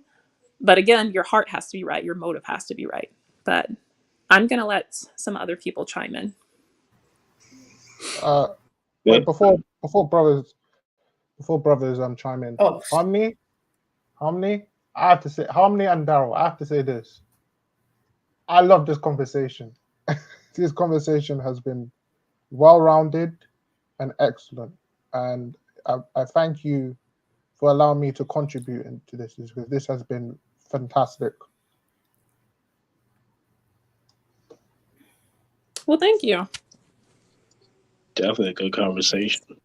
Yeah. Let me point out a comment that was made here. If I, Welcome. Hang on one second, please, Jose. Um, I want to point out a comment that was made here. I've highlighted it on the screen. From YouTube Street Salute and welcome to the show. He says he's currently in Europe, and so far in every country you've been in, Italy, France, UK, he's named a whole list of countries. He's saying that the women are uniformly against American female behavior. That's actually true. That's Mm. right, that might be true, but that has nothing to do with my argument. So here's the thing. There are women in other countries who exhibit bad, poor behavior as well. So I'm Mm. not saying that the women that you're referring to in Europe are on board with the entitled delusional behavior of American women. I point that out myself on my own channel, right? But that's not the argument. That's not what we're discussing right here. What I am saying, let me take this off of the screen. What I am saying is that's not the answer and that's not the end all be all, because all hope is not lost. It's just very unrealistic to think that every single man in the United States is not going to find a wife in the United States. That's highly unrealistic and it's not true. I don't care who wants to counteract that. That's not true. Chime in. So, what I'm saying, almost done. What I'm Okay. saying is that we need to be realistic. Yes, to YouTube streets, there are women in other countries that are completely against the behavior here, but that's not necessarily negating, you can't negate the fact that every single man still needs to do that self work. You need to look at how you Yep. are leading, because if you're attracting woman after woman after woman who is just garbage, that does also say something about you as well. Because all Mhm. women here are not like that. And I want to highlight another comment. In America, not every woman is toxic. And in foreign countries, not every woman is perfect. And that is my exact point that I'm trying to make Mm. from Andre Jr. Correct. 316. We need to stop pedestalizing women in foreign countries. Not all of them are perfect. Not all of them are fit to be wives. And just because there is a widespread problem over here, that doesn't mean that every single woman over here fits that category. And every single woman in another country is not some saint and some angel. Like, we got to stop with the extremism. You know what, Harmony, you're absolutely right. Let me actually add on to what you just said. To the brother who mentioned Sweden, I'm so sorry, brother. Sweden has been corrupted. I would have to Sweden, agree. Sweden. This, you know what? Do you know what they're doing now, Harmony? The Swedish men. They're importing Thai women. That's how Yeah, bad these Swedish women are. So yeah. listen, I don't pedestalize foreign women. I'm just very selective on the countries I go to. I'm just very selective on the countries I go to, and I want brothers to go to. But I tell brothers to go to the countries that are, where women that are traditional, and where feminism and liberalism haven't tainted them. That's all Right, I do. But I don't. right. But you're absolutely right. Not foreign women are not perfect. They're not perfect. And some women, I'll say one more thing, guys, and I'm going to let someone else chime in. I will say this too, all right? Let's keep it really transparent. Foreign women have a game that they play as well. It's just a little bit different than Correct. the American women, right? So Yes. Asian women are doing this. Let's keep it all the way 100, right? My friend circle is composed of people from all over the world in different backgrounds. So all of my friends are not Caribbean. I have friends that are Asian. I have friends that were literally born in Asia and they came over here in their first year of college when we met. I have friends that are European. I have friends that are Latino, like all races. And foreign women play a game as well. The docile thing, that can be a ploy. That's not Hmm. necessarily genuine. We can play the little the docile game and I'm never going to push back. But behind the scenes, she's really in it for your money. And she's already got a game plan set up to take you for all of, she's going to take half of what you have. When she marries you, she's in it for a green card. She could be cheating on you and you would have no idea. Like there's a plethora of things, Mm-hmm. right? Mm-hmm. So they play their own game as well. A lot of them use their looks to manipulate men. The list goes on and on, but let's just keep it Yep. consistent and keep it realistic. Go ahead, This guys.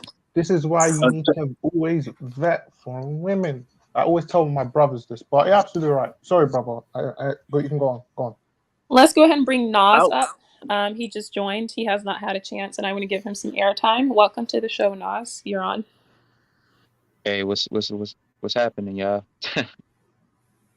Um, I kind of like just want to address the topic in terms of quote unquote toxic masculinity, and I think in one of your lives, Harmony, I think you summed it up very like very well. Just uh like in a brief few brief few words when you said you can't put toxic and masculine in the same in the same in the same breath, you know. Um and one of the things I see in terms of this gaslighting men is it's really about social engineering, the social engineering programming, this diva programming that we see going on in this Western mainstream media. You know what I'm saying? And like I one time said, in order to build strong nations, like I emphasize that, but in order to really build a strong nation, you have to empower the men. Period. You know what I'm saying? One of the, you know, there's just no other way around it. You know what I'm saying? You have to empower the men. You have to emphasize, and this is why ancient cultures um, often emphasize the duty of the son. Like a lot of kings, they said they wanted a son, and I'm trying to be real, like raw right here. I'm not trying to be come across as misogynistic. A lot of kings, they always, in terms of, in terms of having babies and things like that, and things like that, and having heirs, they always wanted a son. You know what I'm saying, to lead, the next generation, and they always emphasize that. Um, and that's not to knock a woman's role. A woman is supposed to nurture and birth civilizations, but it's kind of like they're using woman's hubris, and they're inflating that, like how we inflate money. They inflate that, you know what I'm saying, and a lot of the people that are on top, what we call capitalists, or free market, they utilize social engineering, really socialist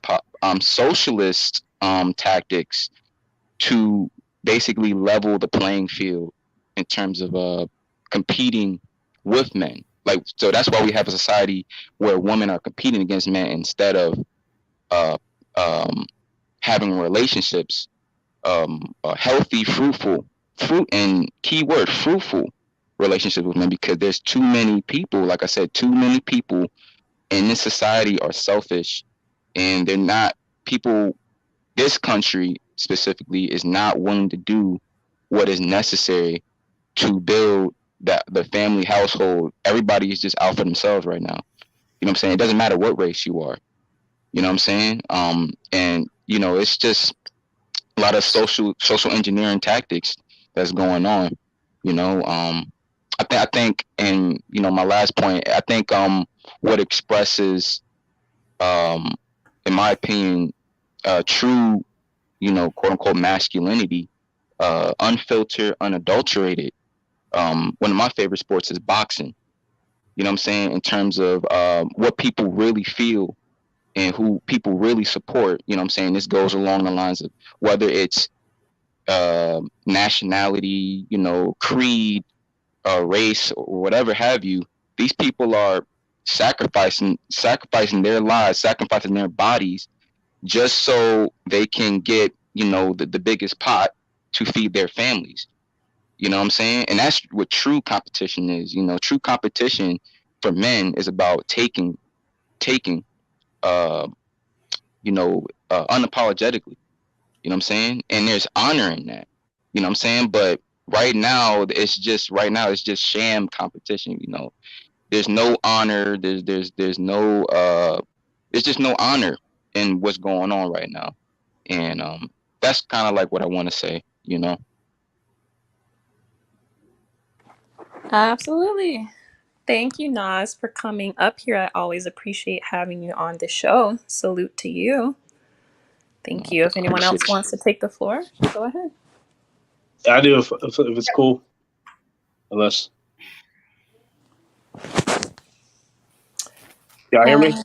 I believe that's the Barracuda. Yes, go ahead. All right. So I don't want to dive into too deep on this, even though I have somebody, because I know you said you probably going to have that for another discussion. I wanted to address Thomas really quick about when in my perspective, I'm not going to tell you what to do, but suggestion. When you say certain things like you, I would say automatically expect when you say rule out the West, or when you say the West is good for the woman, understand that it sounds extreme. And even if it's bad here, even if it's bad here in a lot of areas, it sounds extreme. I mean, if because you look at what Denmark isn't their country begging men to sleep with a woman because of how feminism is so rampant. So I don't see that happening here. So I mean, it's a smaller country, but who's worse? When you make an extreme, it can create an issue, and you say rule, and that's why I believe Harmony, she went into a detailed different examples of how women can use you too. But one thing I will say, what I try to include in my conversation is probability. All right. Now I know there's a lot of men that look at the probability here and can be lazy and just like, you know what, I'm going to go find it elsewhere. And there's a lot of men that look at the probability here and go to a place where the probability might be higher and say, hey, I might get used, I might not. I'd rather take the risk here. There's a lot of different categories. And I would agree with the Harmony that most women do want a green card, but is it for a positive reason, a negative reason, neutral? They don't know. That's yet to be determined. We got to look at the numbers of that. It's and like the other brother was saying, a lot of men don't even know have their passports or possibly even know about child and just trying to find a solution or almost as if giving up. There are so many factors. And I'll say this: what they say in this country, with the probability of having longer marriages with an Asian and whatnot, right? That doesn't mean rule out Black women, Caucasian, whatnot, because your anecdotal experience, you could encounter all bad Asian women around you.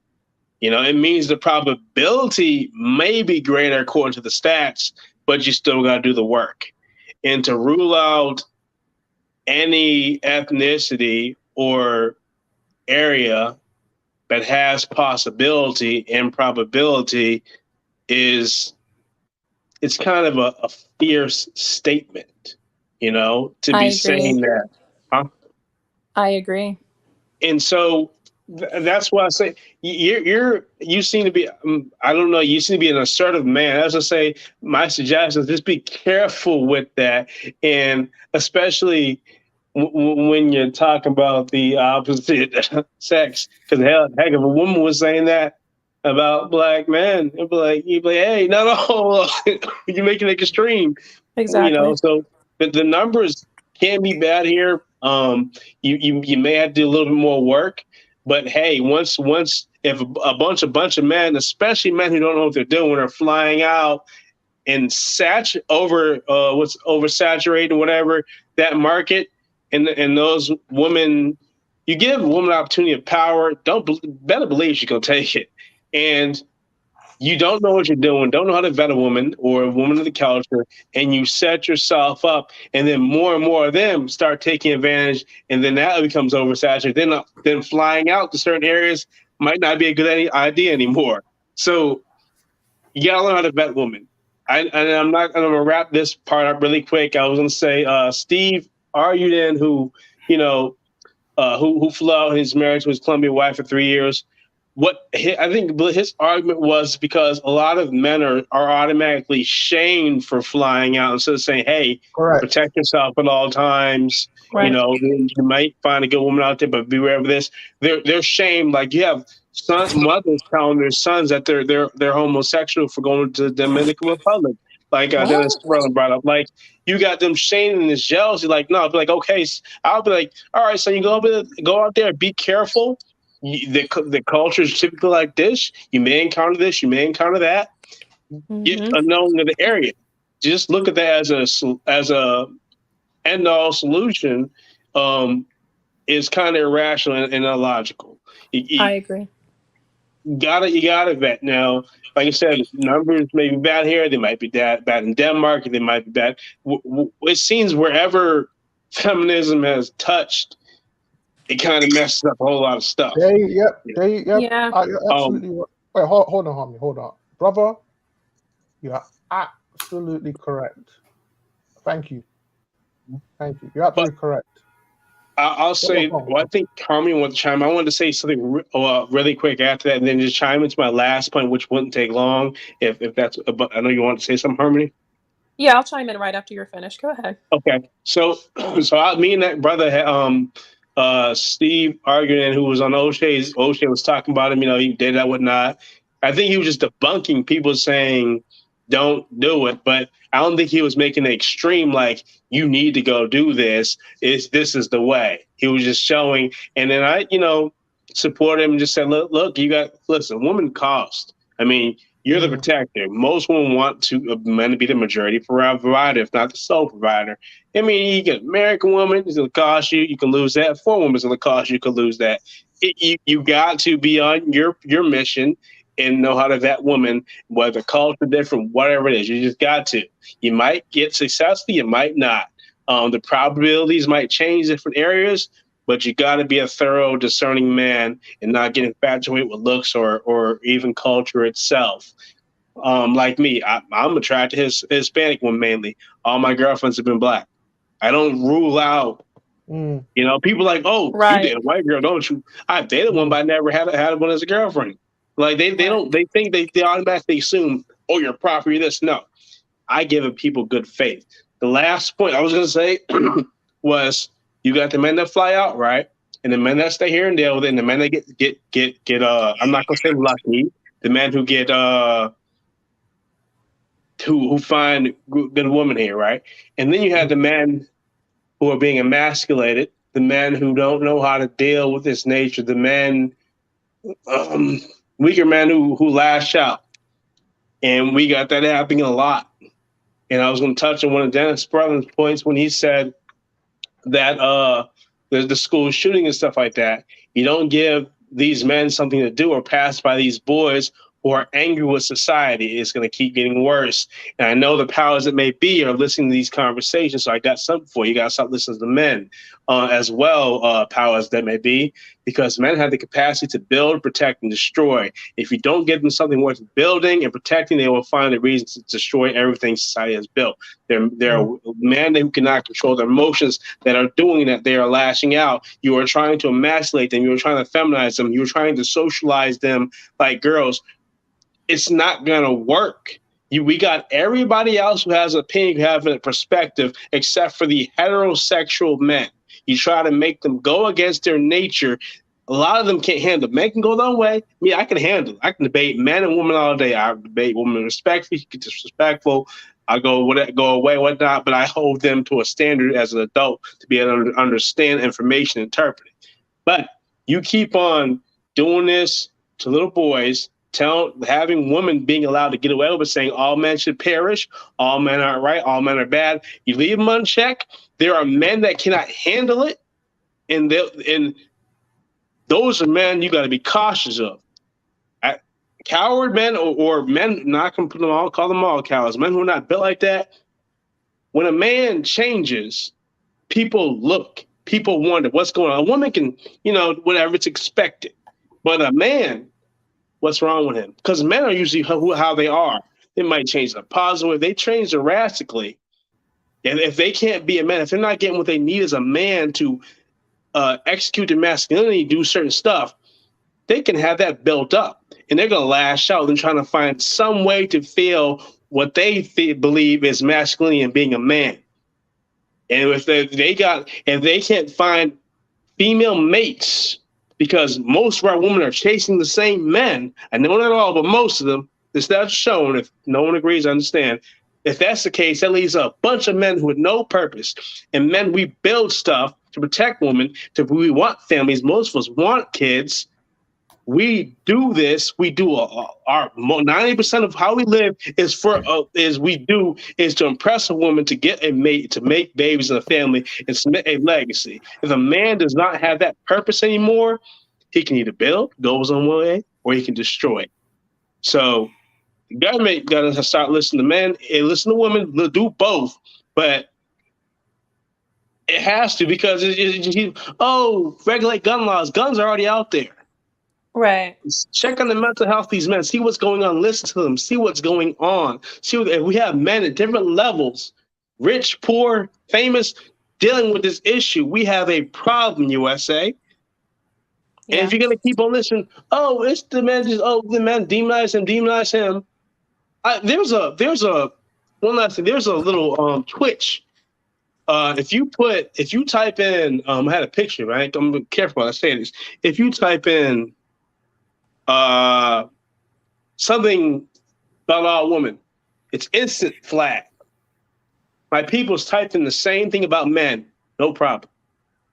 You got men seeing that they're looked at as just a utility, not worth anything, and lashing out. The men that cannot handle it, those are the ones we got to worry about. And if they can get a weapon, they're going to try to prove what they believe is masculinity, and we all are in trouble. And that's happening at younger and younger ages. We got young girls saying, hey, I want to be a baby mom. I don't want to get married. Something might be wrong with them. You got teachers saying, why are you having a baby with them then? Because they say, if I marry him, I won't get child support. What kind of mentality is going on here? It's just too much. And I get the men who say, screw it, I'm just going to go somewhere else and be used somewhere else. I get that. But they got to realize how they're still affecting the ones left who have good faith, because we're either going to let this country go to the ground, or we just keep. If you're going to go to keep it to you can tell a bunch of brothers that might like mine, let's go over there, let's have each other's backs, see how it goes. Yeah, I'm going to chime in, Barracuda. Thank you for coming up here. Thank you. Just real quick, and Jose Negron, we do have him on the panel.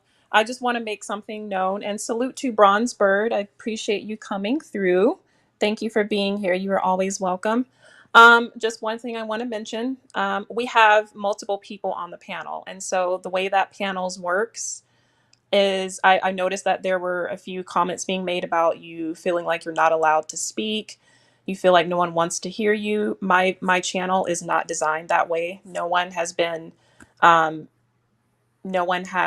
told that they're not allowed to speak. What happens is when you have a panel of multiple people with very passionate points, we just have to chime in when we can, right? That's usually how panels work. You just have to speak up. Sometimes it could be that someone couldn't hear you.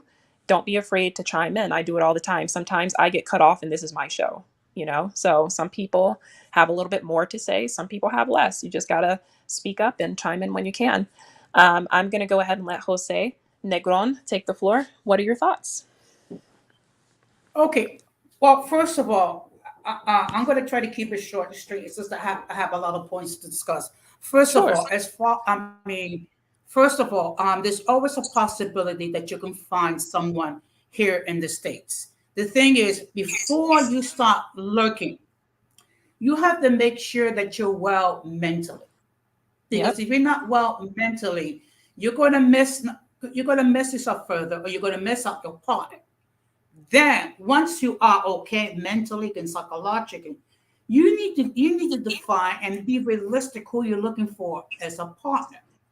Because part of a part could be that people are not realistic in what they're looking for. People looking for tens when they're like four or fives. Yes. Okay. Now as far as traveling to other countries, because I've been to a few countries myself, the one thing I've done before I travel, I actually spend some time studying what are the customs of those countries. Correct. The reason Yep. the Correct. reason why I do that, because I'm Mm. already going to stick out like a sore thumb to begin with. And I've been to Latin American countries and I speak Spanish. But the fact of the matter is I'm different because I'm not from that area. Right. So I need to know as much as I can about the customs. And don't assume just because we do things here in the US that things are going to be the same over there. Now, I was married to somebody that was from overseas. It didn't work. Okay? She had some fault. I had some fault. I'm not going to say it's all her fault. I'm not going to say it's all my fault. We're both guilty. And the fact of the matter is, now after thinking about it, I should not got into that marriage. But you learn. Okay. Now I'm dating another person from the DR. The difference is I'm taking the time to get to know this person, and she's getting taking the time to know me to see if we are compatible. Because if I'm going to bring her to live here in the United States with me, I have to make sure that she's the type of person that could compliment me and not could compliment her. Because the worst thing you can do is marry somebody that's not going to be a good fit. I mean, and as far as what the motivation, I mean, a lot of the women in these countries are poor. They're Correct. poor. And when I mean poor, and I'm not talking about getting on welfare and getting food stamps and Medicaid and saying Section 8. I'm talking Mhm. about women in countries where they don't have the resources for social services over there. So unfortunately, women who are dirt poor, sometimes they do desperate things to get an American.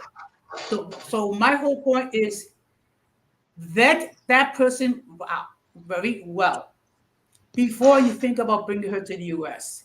And as far as women in the U.S., you can there are still good women in the mainland. It's just that you need to be realistic and you need to have a healthy mental state.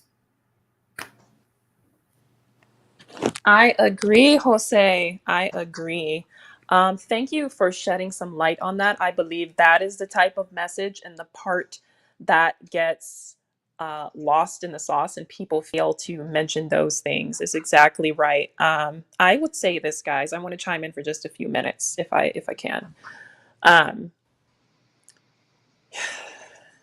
again, and someone made a comment earlier basically saying what's wrong with dating internationally. Nothing's wrong with it. Because if I were to say there's something wrong with dating internationally, I'm speaking against my own family.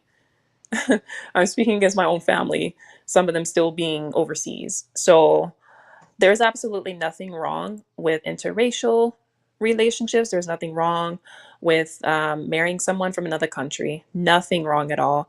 There is something very wrong with being an extremist. And so that's something that the Barracuda said earlier. When we are completely ruling out the entire population on a hemisphere, that's where it begins to be irrational. And I'm going to continue to say that because quite frankly, they might not have the largest voices, but there are still men and Black men, African American men over here in the United States that prefer an African American woman. Nobody's going to talk about that. I've talked to these brothers personally. They don't want to go to another country. They understand that that other culture has absolutely nothing to do with how they want to raise their family. Some people want to stay within.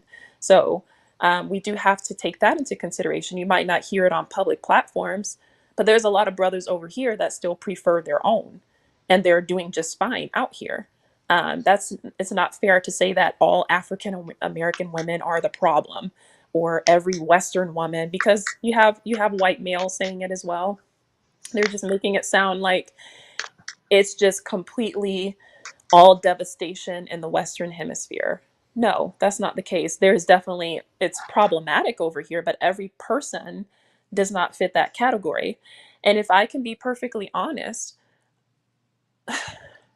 I believe that when it gets to the point where there's just this influx of men flocking to other countries, especially the black men, I'm sorry, I have to say this, the influx of black men going to Latin American countries, specifically from women, a lot of y'all look really goofy to me. I'm sorry. And I'm Uh, not trying to be disrespectful. Let me just finish real quick. It looks really goofy because that's not that every black American guy is not cut out for that. That's just because it worked for someone else doesn't mean that you need to go and adopt the same behavior. And let's take it a little bit further. We're not just saying that it's just Latin American countries. It could be in Europe. It could be in Asia. Some people are doing it in those countries. We don't want to make relationships and love like it's a trend and we need to like follow the trend that we're seeing online. You need to understand, like Jose Negron said, do your research. And even if you are doing your research, actually have something to do with the culture that you're trying to join forces with. Because a lot of times you do stick out like a sore thumb and it doesn't match and it's not necessarily going to work for you. I just want us to I wish people would get rid of this extremist behavior and these extreme talking points. Like getting your passport and going overseas, all of your dreams will come true and you'll find the right woman for you. No, like Jose said, a lot of these are third world countries. Let's be real. A lot of these women, their version of what poor is way below the line over here in the United States and what poor is over here. They're 10 times below that. So they're going to do anything and everything, all the more extra to get a man. But that doesn't mean that they have the best intentions. Um, but if anyone wanted to chime in, I think I heard Thomas that was trying to come up, or Nas. yeah, Yeah, yeah. You took the words out of my mouth, sister. Yeah, you're absolutely correct. Like, I know some brothers in the passport space who go to Latin countries, and yeah, they're having a good time and all, yeah. But yeah, I always tell them like, make sure you vet the woman, make sure she's on your purpose, because I know some brothers who don't do that and they get played. So you're absolutely correct on that, Harmony.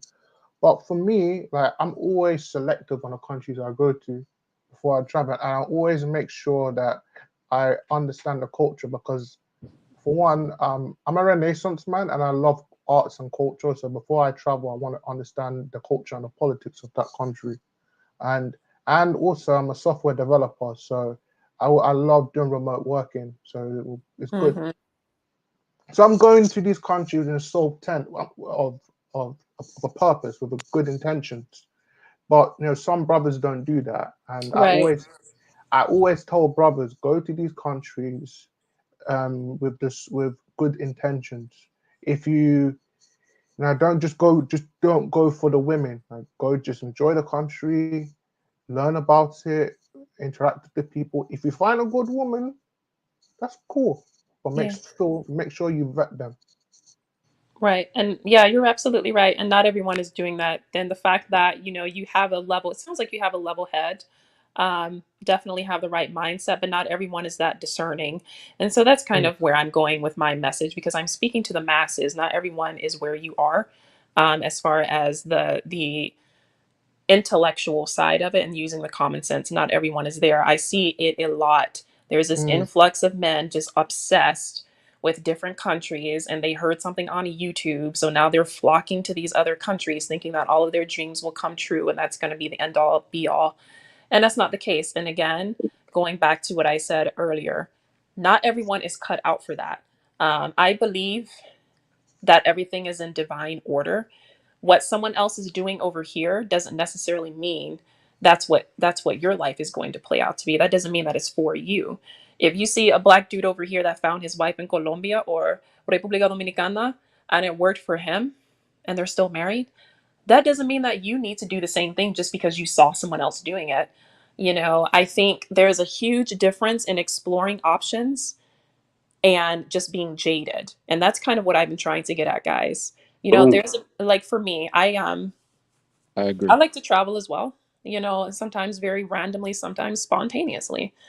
And I could say the same thing that a lot of men are saying. You know, a lot of these guys are saying, that all hope is lost in the West. I could say that about black men if I wanted to. Let's keep it a buck.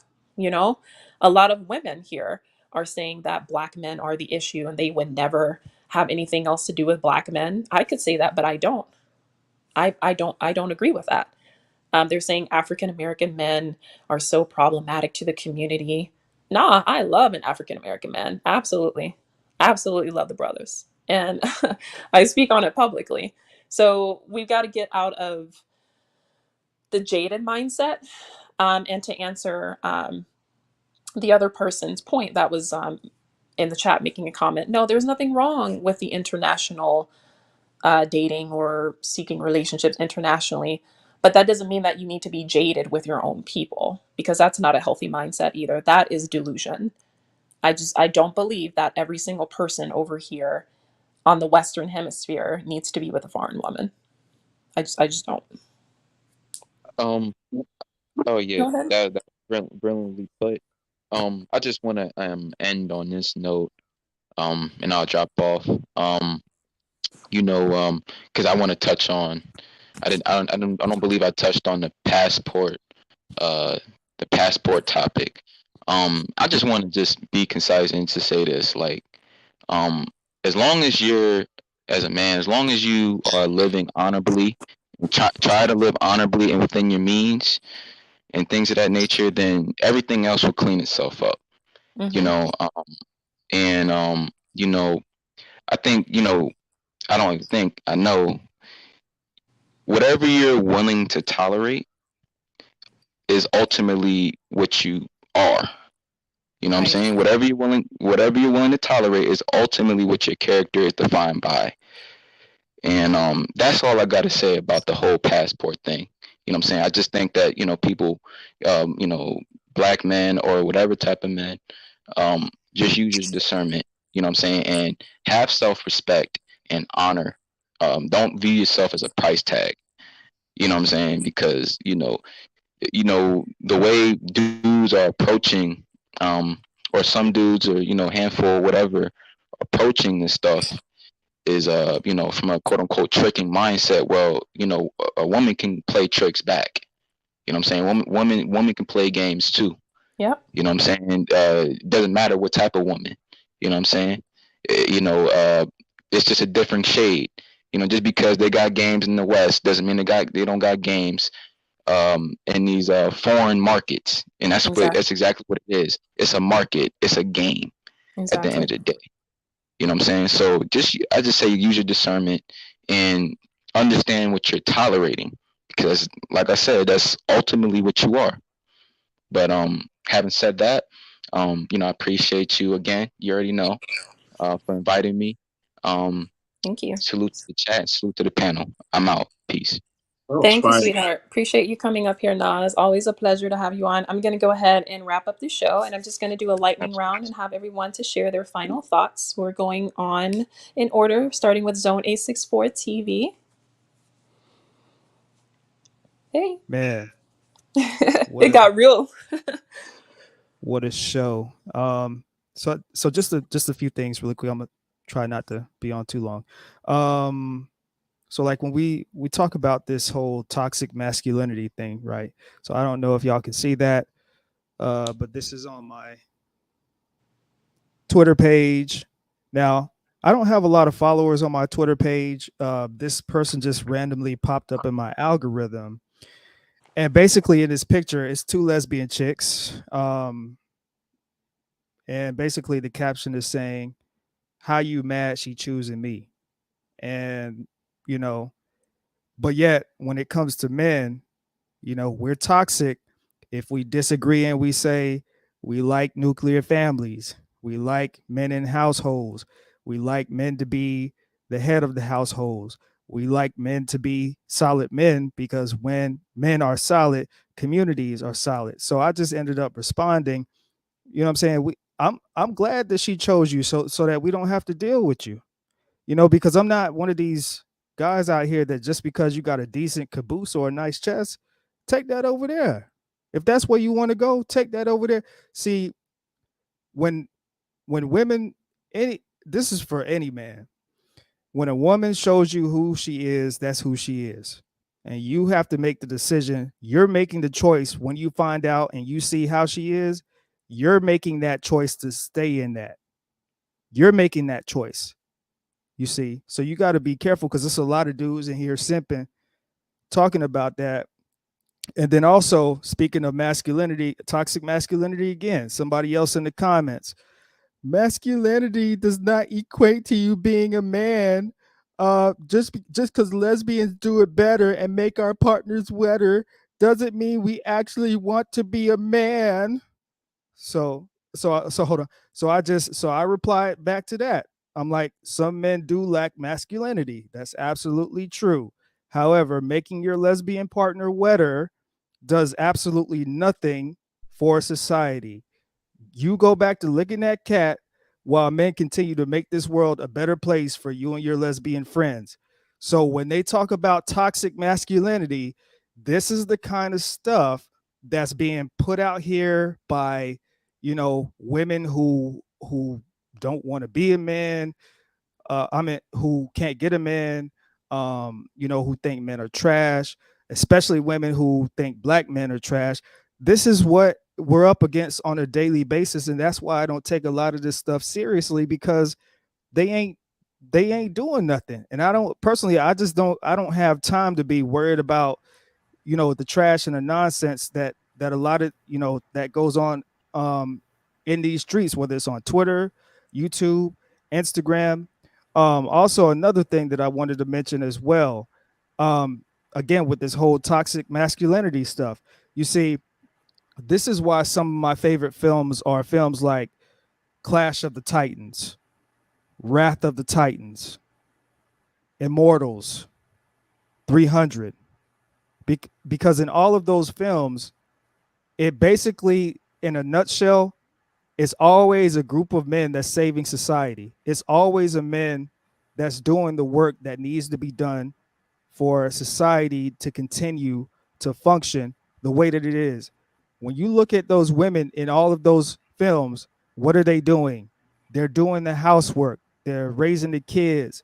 They're making sure the village, you know what I'm saying, functions, while the men are out here plotting and strategizing on how they're going to conquer the next kingdom and how they're going to maintain themselves for when they get under attack.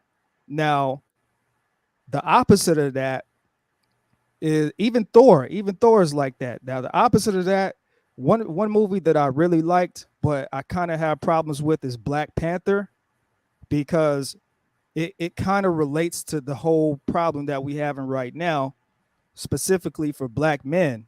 It's kind of like you have movies like 300, you have movies like Immortals, Wrath of the Titans, you know, the Spartans. Obviously, they're different skin color, they don't look like me, but you give us Black Panther and you want to give us a bunch of women with no hair that's masculine, and now that people think they can take what they see in that and bring that out here in the real world. And they're going to find out real quick that it doesn't work. That's just a movie. You can't do what men do. You can't do what men do. Just like Absolutely. we can't do what women do. Why would I want to do what a woman does? Why would a man want to do what a woman does? Why would and vice versa?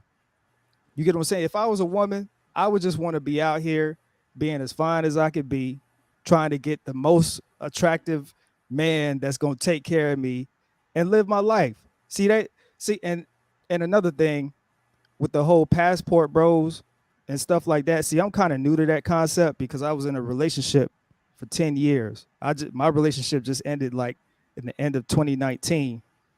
And then we officially separated in like the beginning of 2020. So throughout the duration, the direct I can't even speak today, the duration of that relationship, I wasn't thinking about, you know, no passports, things of that nature. And to be honest with you, man, you know, I like to travel, you know, I like exotic women. But I gotta tell you the truth, I'm probably never gonna marry somebody that's outside the country. I mean, I to the couple places I've been, man, that type of poverty is a different kind of poverty. So Yeah, definitely. I'm not trying to deal with that here. You know what I'm saying? Like my best advice when it comes to if you want to switch up the women, then switch up where you I live in Phoenix. That for me, there's no shortage of diversity and beautiful women. So, Right. you Change your know, like location. Yeah, ex- exactly. exactly. In the So United I States. yeah, exactly. So it's different places you know what I'm saying, that you can go to acclimate to what you want. But you know, and then when it comes to the vetting of women, which I like to say mate selection, that's the term I like to use. See, the thing is, I don't have nothing to prove to a woman. Now don't get me wrong. When women look at us, they're gonna be looking to see if you at least your shoes clean. You know what I'm saying? Do he got clean shoes? You know what I'm saying? Did he brush his teeth? They're gonna be looking at stuff like that. You know what I'm saying? Is he in shape? You know, they're gonna that's just natural. But I say that because my like I said at the beginning of the stream, when I go out, when I leave this world, I want to go out a hustling ass ninja. Like that's how I want to go out. And because I know that's how I want to go out, I already know that I'm gonna be proving myself to myself every day. So because of that, you got to prove yourself to me. Just because That's right. just because I took you to the spaghetti factory, uh, you know, last week, it don't mean I'm finna give you the D tonight. Exactly. You got for that. You Facts. you you have to continue proving yourself over and over and over and over to me for me to decide that I want to make that long-term investment with you. Cuz if you're not going to do that, then I'm going to just continue to do what I do and just continue to make myself great. So, you know, again, a lot of these terms, these fictitious terms like toxic masculinity and all of this other stuff. Somebody laughing. Yeah, I said it's spaghetti factory. I like spaghetti factory. Um, Yeah, let's go ahead and wrap it up. I appreciate you. Let's get to the other people. yeah. But that's all I got to say. Appreciate you for letting me on. Thank you, love. I appreciate you coming up here, sweetheart. You are always welcome. Shout out to Zone 864 TV in the building. And I'm going to just politely drop you down. We're going to go one by one. Thank you so much. Moving on to Mr. Thomas Demahan from the UK. Nice to see you. What are your closing thoughts? Yeah, this has been an excellent discussion. Very well, oh my days, very well rounded. Um, I like hearing both sides.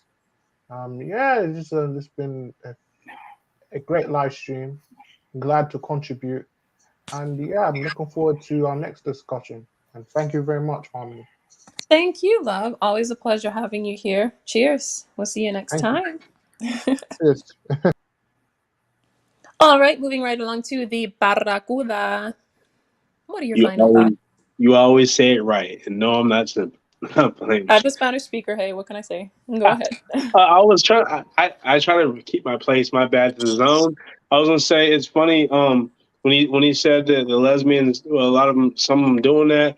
Well, there was something I seen and looked research that they say that a lot of them say the black man ain't worth nothing, but the lesbian couples tend to have the highest domestic violence.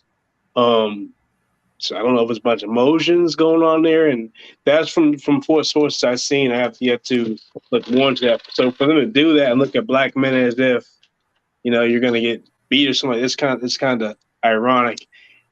And also when he said the Black Panther thing with the African female warriors, well, I have just started looking into that. I think it was based off a tribe, something was begin with a D, and they have women and women warriors, and the man and the woman respect each other. And the man looked at the woman as deities because they could carry life. So they didn't. They respected each other though. the man, look at a woman as a being to give your life for.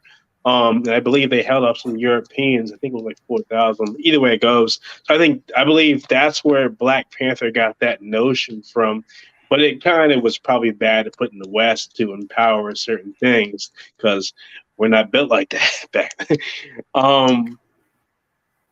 And the last thing I was going to say was vetting women. Like, I think a lot of people, no matter where you go, ask her her end game and ask her also if something happened to you, what does she think the probability of her finding a man similar or better is? Like, how easily does she think she can replace you?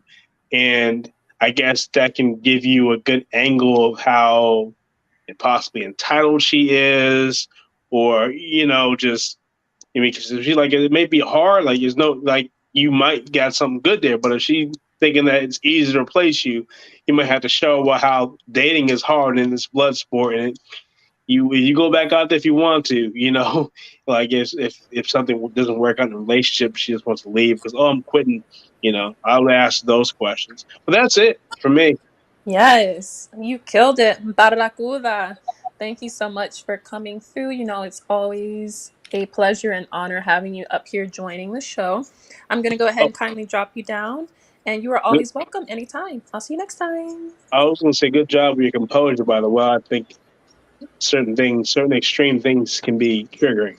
Yeah, I got to keep it calm and keep it classy. That's how I do. Thank you so much, All right, sweetheart. We'll see you next time. bye. All right, moving right along. And look at introvert Boricua. He slid through at the end. He did a whole like baseball move. He slid through here just like a Dominican would. I don't think he's Dominican, but that's how we do. But anyway, I'm gonna go ahead and close up the show with my two Latinos here. It's nice to have you guys adding another dynamic. Let me start with Jose Negron. And what are your final words? Well, first of all, I just want to thank the introvert Boricua for sending me the link on your platform. I thank you for allowing me to be on your platform and the opportunity that I have to speak. I just want to say that whether you choose to date someone in the US or abroad, you need to be realistic in what you're looking for, and you need to vet that person very well. But before you do that, make sure that you're well mentally, because if you're not well mentally, you try to get into a relationship, it's going to cause more trauma for you and for your partner. I'm just going to take the last few seconds to kind of shamelessly plug my channel, which is Uncommon Sense with Jose Negron. I do a live call-in every Sunday at 6 o'clock Eastern Standard Time. I do appreciate the two people that did subscribe to my channel today. To those that did have not, I would appreciate it if you would consider subscribing to my channel. If you want to have intelligent discussion regarding everyday issues and trying to find logical solutions. That being said, I thank you very much, Harmony, for allowing me to be on your platform. Hopefully, there'll be other opportunities to me to join your platform. I did subscribe to you, and I really will be looking forward to further streams. Thank you so much. Encantado. You're always welcome, Jose Negron. We'll see you next time. Take care. And you too, igualmente. So, look at introvert Boricua. It's nice to see you again. He slid on through, so he has his moment in the sun. We're going to give him some prime time on the air as I'm closing up the show. So, bienvenido a este programa. Me alegro de verte. Thank you. Gracias por tenerme a esta Claro. hora. Yep. Yes, I know that I know, chica, that I'm coming up here late. It's just that I was occupied during the day, so I couldn't join the live earlier. But the first thing that I want to say is that I appreciate you letting me on your panel, even if it is just for a couple of minutes. I assure you I won't be long. The other thing that I want to say is that I want to congratulate you and, as they say, give you your flowers for the way that you basically dissected that whole thing, that whole mess, that whole nonsense about the toxic masculinity expression, the whole myth and the whole nonsense about it. You dissected it, you split it, you broke it down with such surgical precision. There is nobody that can counter that. Nobody's gonna be able to argue against you. Nobody's gonna be able to go make an argument against it. You did that so well, and it was so wonderful to listen and to hear. So congratulations, Aw. you destroyed it. You broke it. You blew it away. That nobody can come back from that. Anybody who says toxic masculinity again tries to accuse a man of doing that, they're just gonna look stupid. Anybody who has seen this live, you just made them look stupid. So congratulations, you did excellent when it comes to Thank you that. so much. Thank you Yes, so yes. much. No, anytime. You did all right. That's why, kind of like, why I don't have even that much to say about that, because you already said it all. So again, you did it. You did it excellent the way you broke it down. Now, the other thing that I wanted to mention. This is a subject that could have been a different live stream that you could have done when it comes to the whole traveling to other places to try to get a woman and something like that. This could have been another live stream, but you basically cover all the basics when it comes to it. And because there are these guys, there are certain people that announce, they keep talking about that they're gonna go to another country, and they're gonna get with a woman there and all of that. A lot of these guys that keep going on and on and on, saying that they have never left the country. They don't have a Exactamente. passport. Like one of the guys earlier said that they say, I think it was Daryl. He mentioned something about guys that are talking about that they're gonna get the passport. They're gonna travel to these other countries, but they don't have a passport. They have never traveled. They don't know what that is like. So Mhm. it shows you the people that do all the talking are usually the ones that won't do anything. So they're having a lot of bark and no bite, as the Yes. expression goes. So that's something kind of like, if they're gonna do it, put the energy into actually making it happening. I mean, I never talk about if I were to travel, but I have been to a couple of places myself. I do have a passport, but I just don't talk about it. If I want to make it happen, I just focus on making it happen and actually travel to the destination. That's what you're supposed to do, and actually seeing things and actually seeing another environment, learning about a new place. It's enriching. It's something that I recommend anybody to do, because notice that people. This is kind of like a common trend, a common theme. People that don't travel, people that are always in the same spot all the time, they're usually kind of angry. They're usually kind of like they get irritated. They're irritable. They're always because they are it's always the same thing all the time in their lives, and anything can set them off, and they can't be bothered, and they have a lot to say about things that they don't know anything about. This is something that I notice. People that travel, people that do go to other locations, they're usually kind of like more calm, and they can go back and talk about their experiences. And again, it's an enriching experience. So that's something that I recommend anybody to do, to actually get the passports and actually make some plans, actually go to other places. Definitely they should. You know that you are somebody that I'm sure you have traveled. You know that this is something that is good for a person, for the soul, for the to make somebody's life more complete. It gives you something to talk about to other people. Claro. um, definitely. And also, when you spoke about the dangers and thinking that one can just travel to another place and get a woman and all of that, like you're looking at an article in a catalog, and you're going to a shop to pick it up. It's not that simple. You just don't go to Exactly. another place and just and pick up a woman or a significant other like that. It's not as simple. There is a vetting process that has to go with it. There is a you Yeah. you can't you No, can't su be cultura es muy taking a risk. diferente. Ya tú sabes. Yeah. See. I mean, it's like if you have seen that program, 90 Day Fiance. I mean, Yes.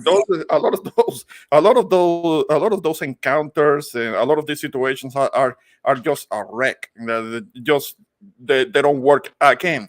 They kind of needed to be that way, that they are like not the best situations because for the ratings, because it's a show and they need an audience and they need viewership.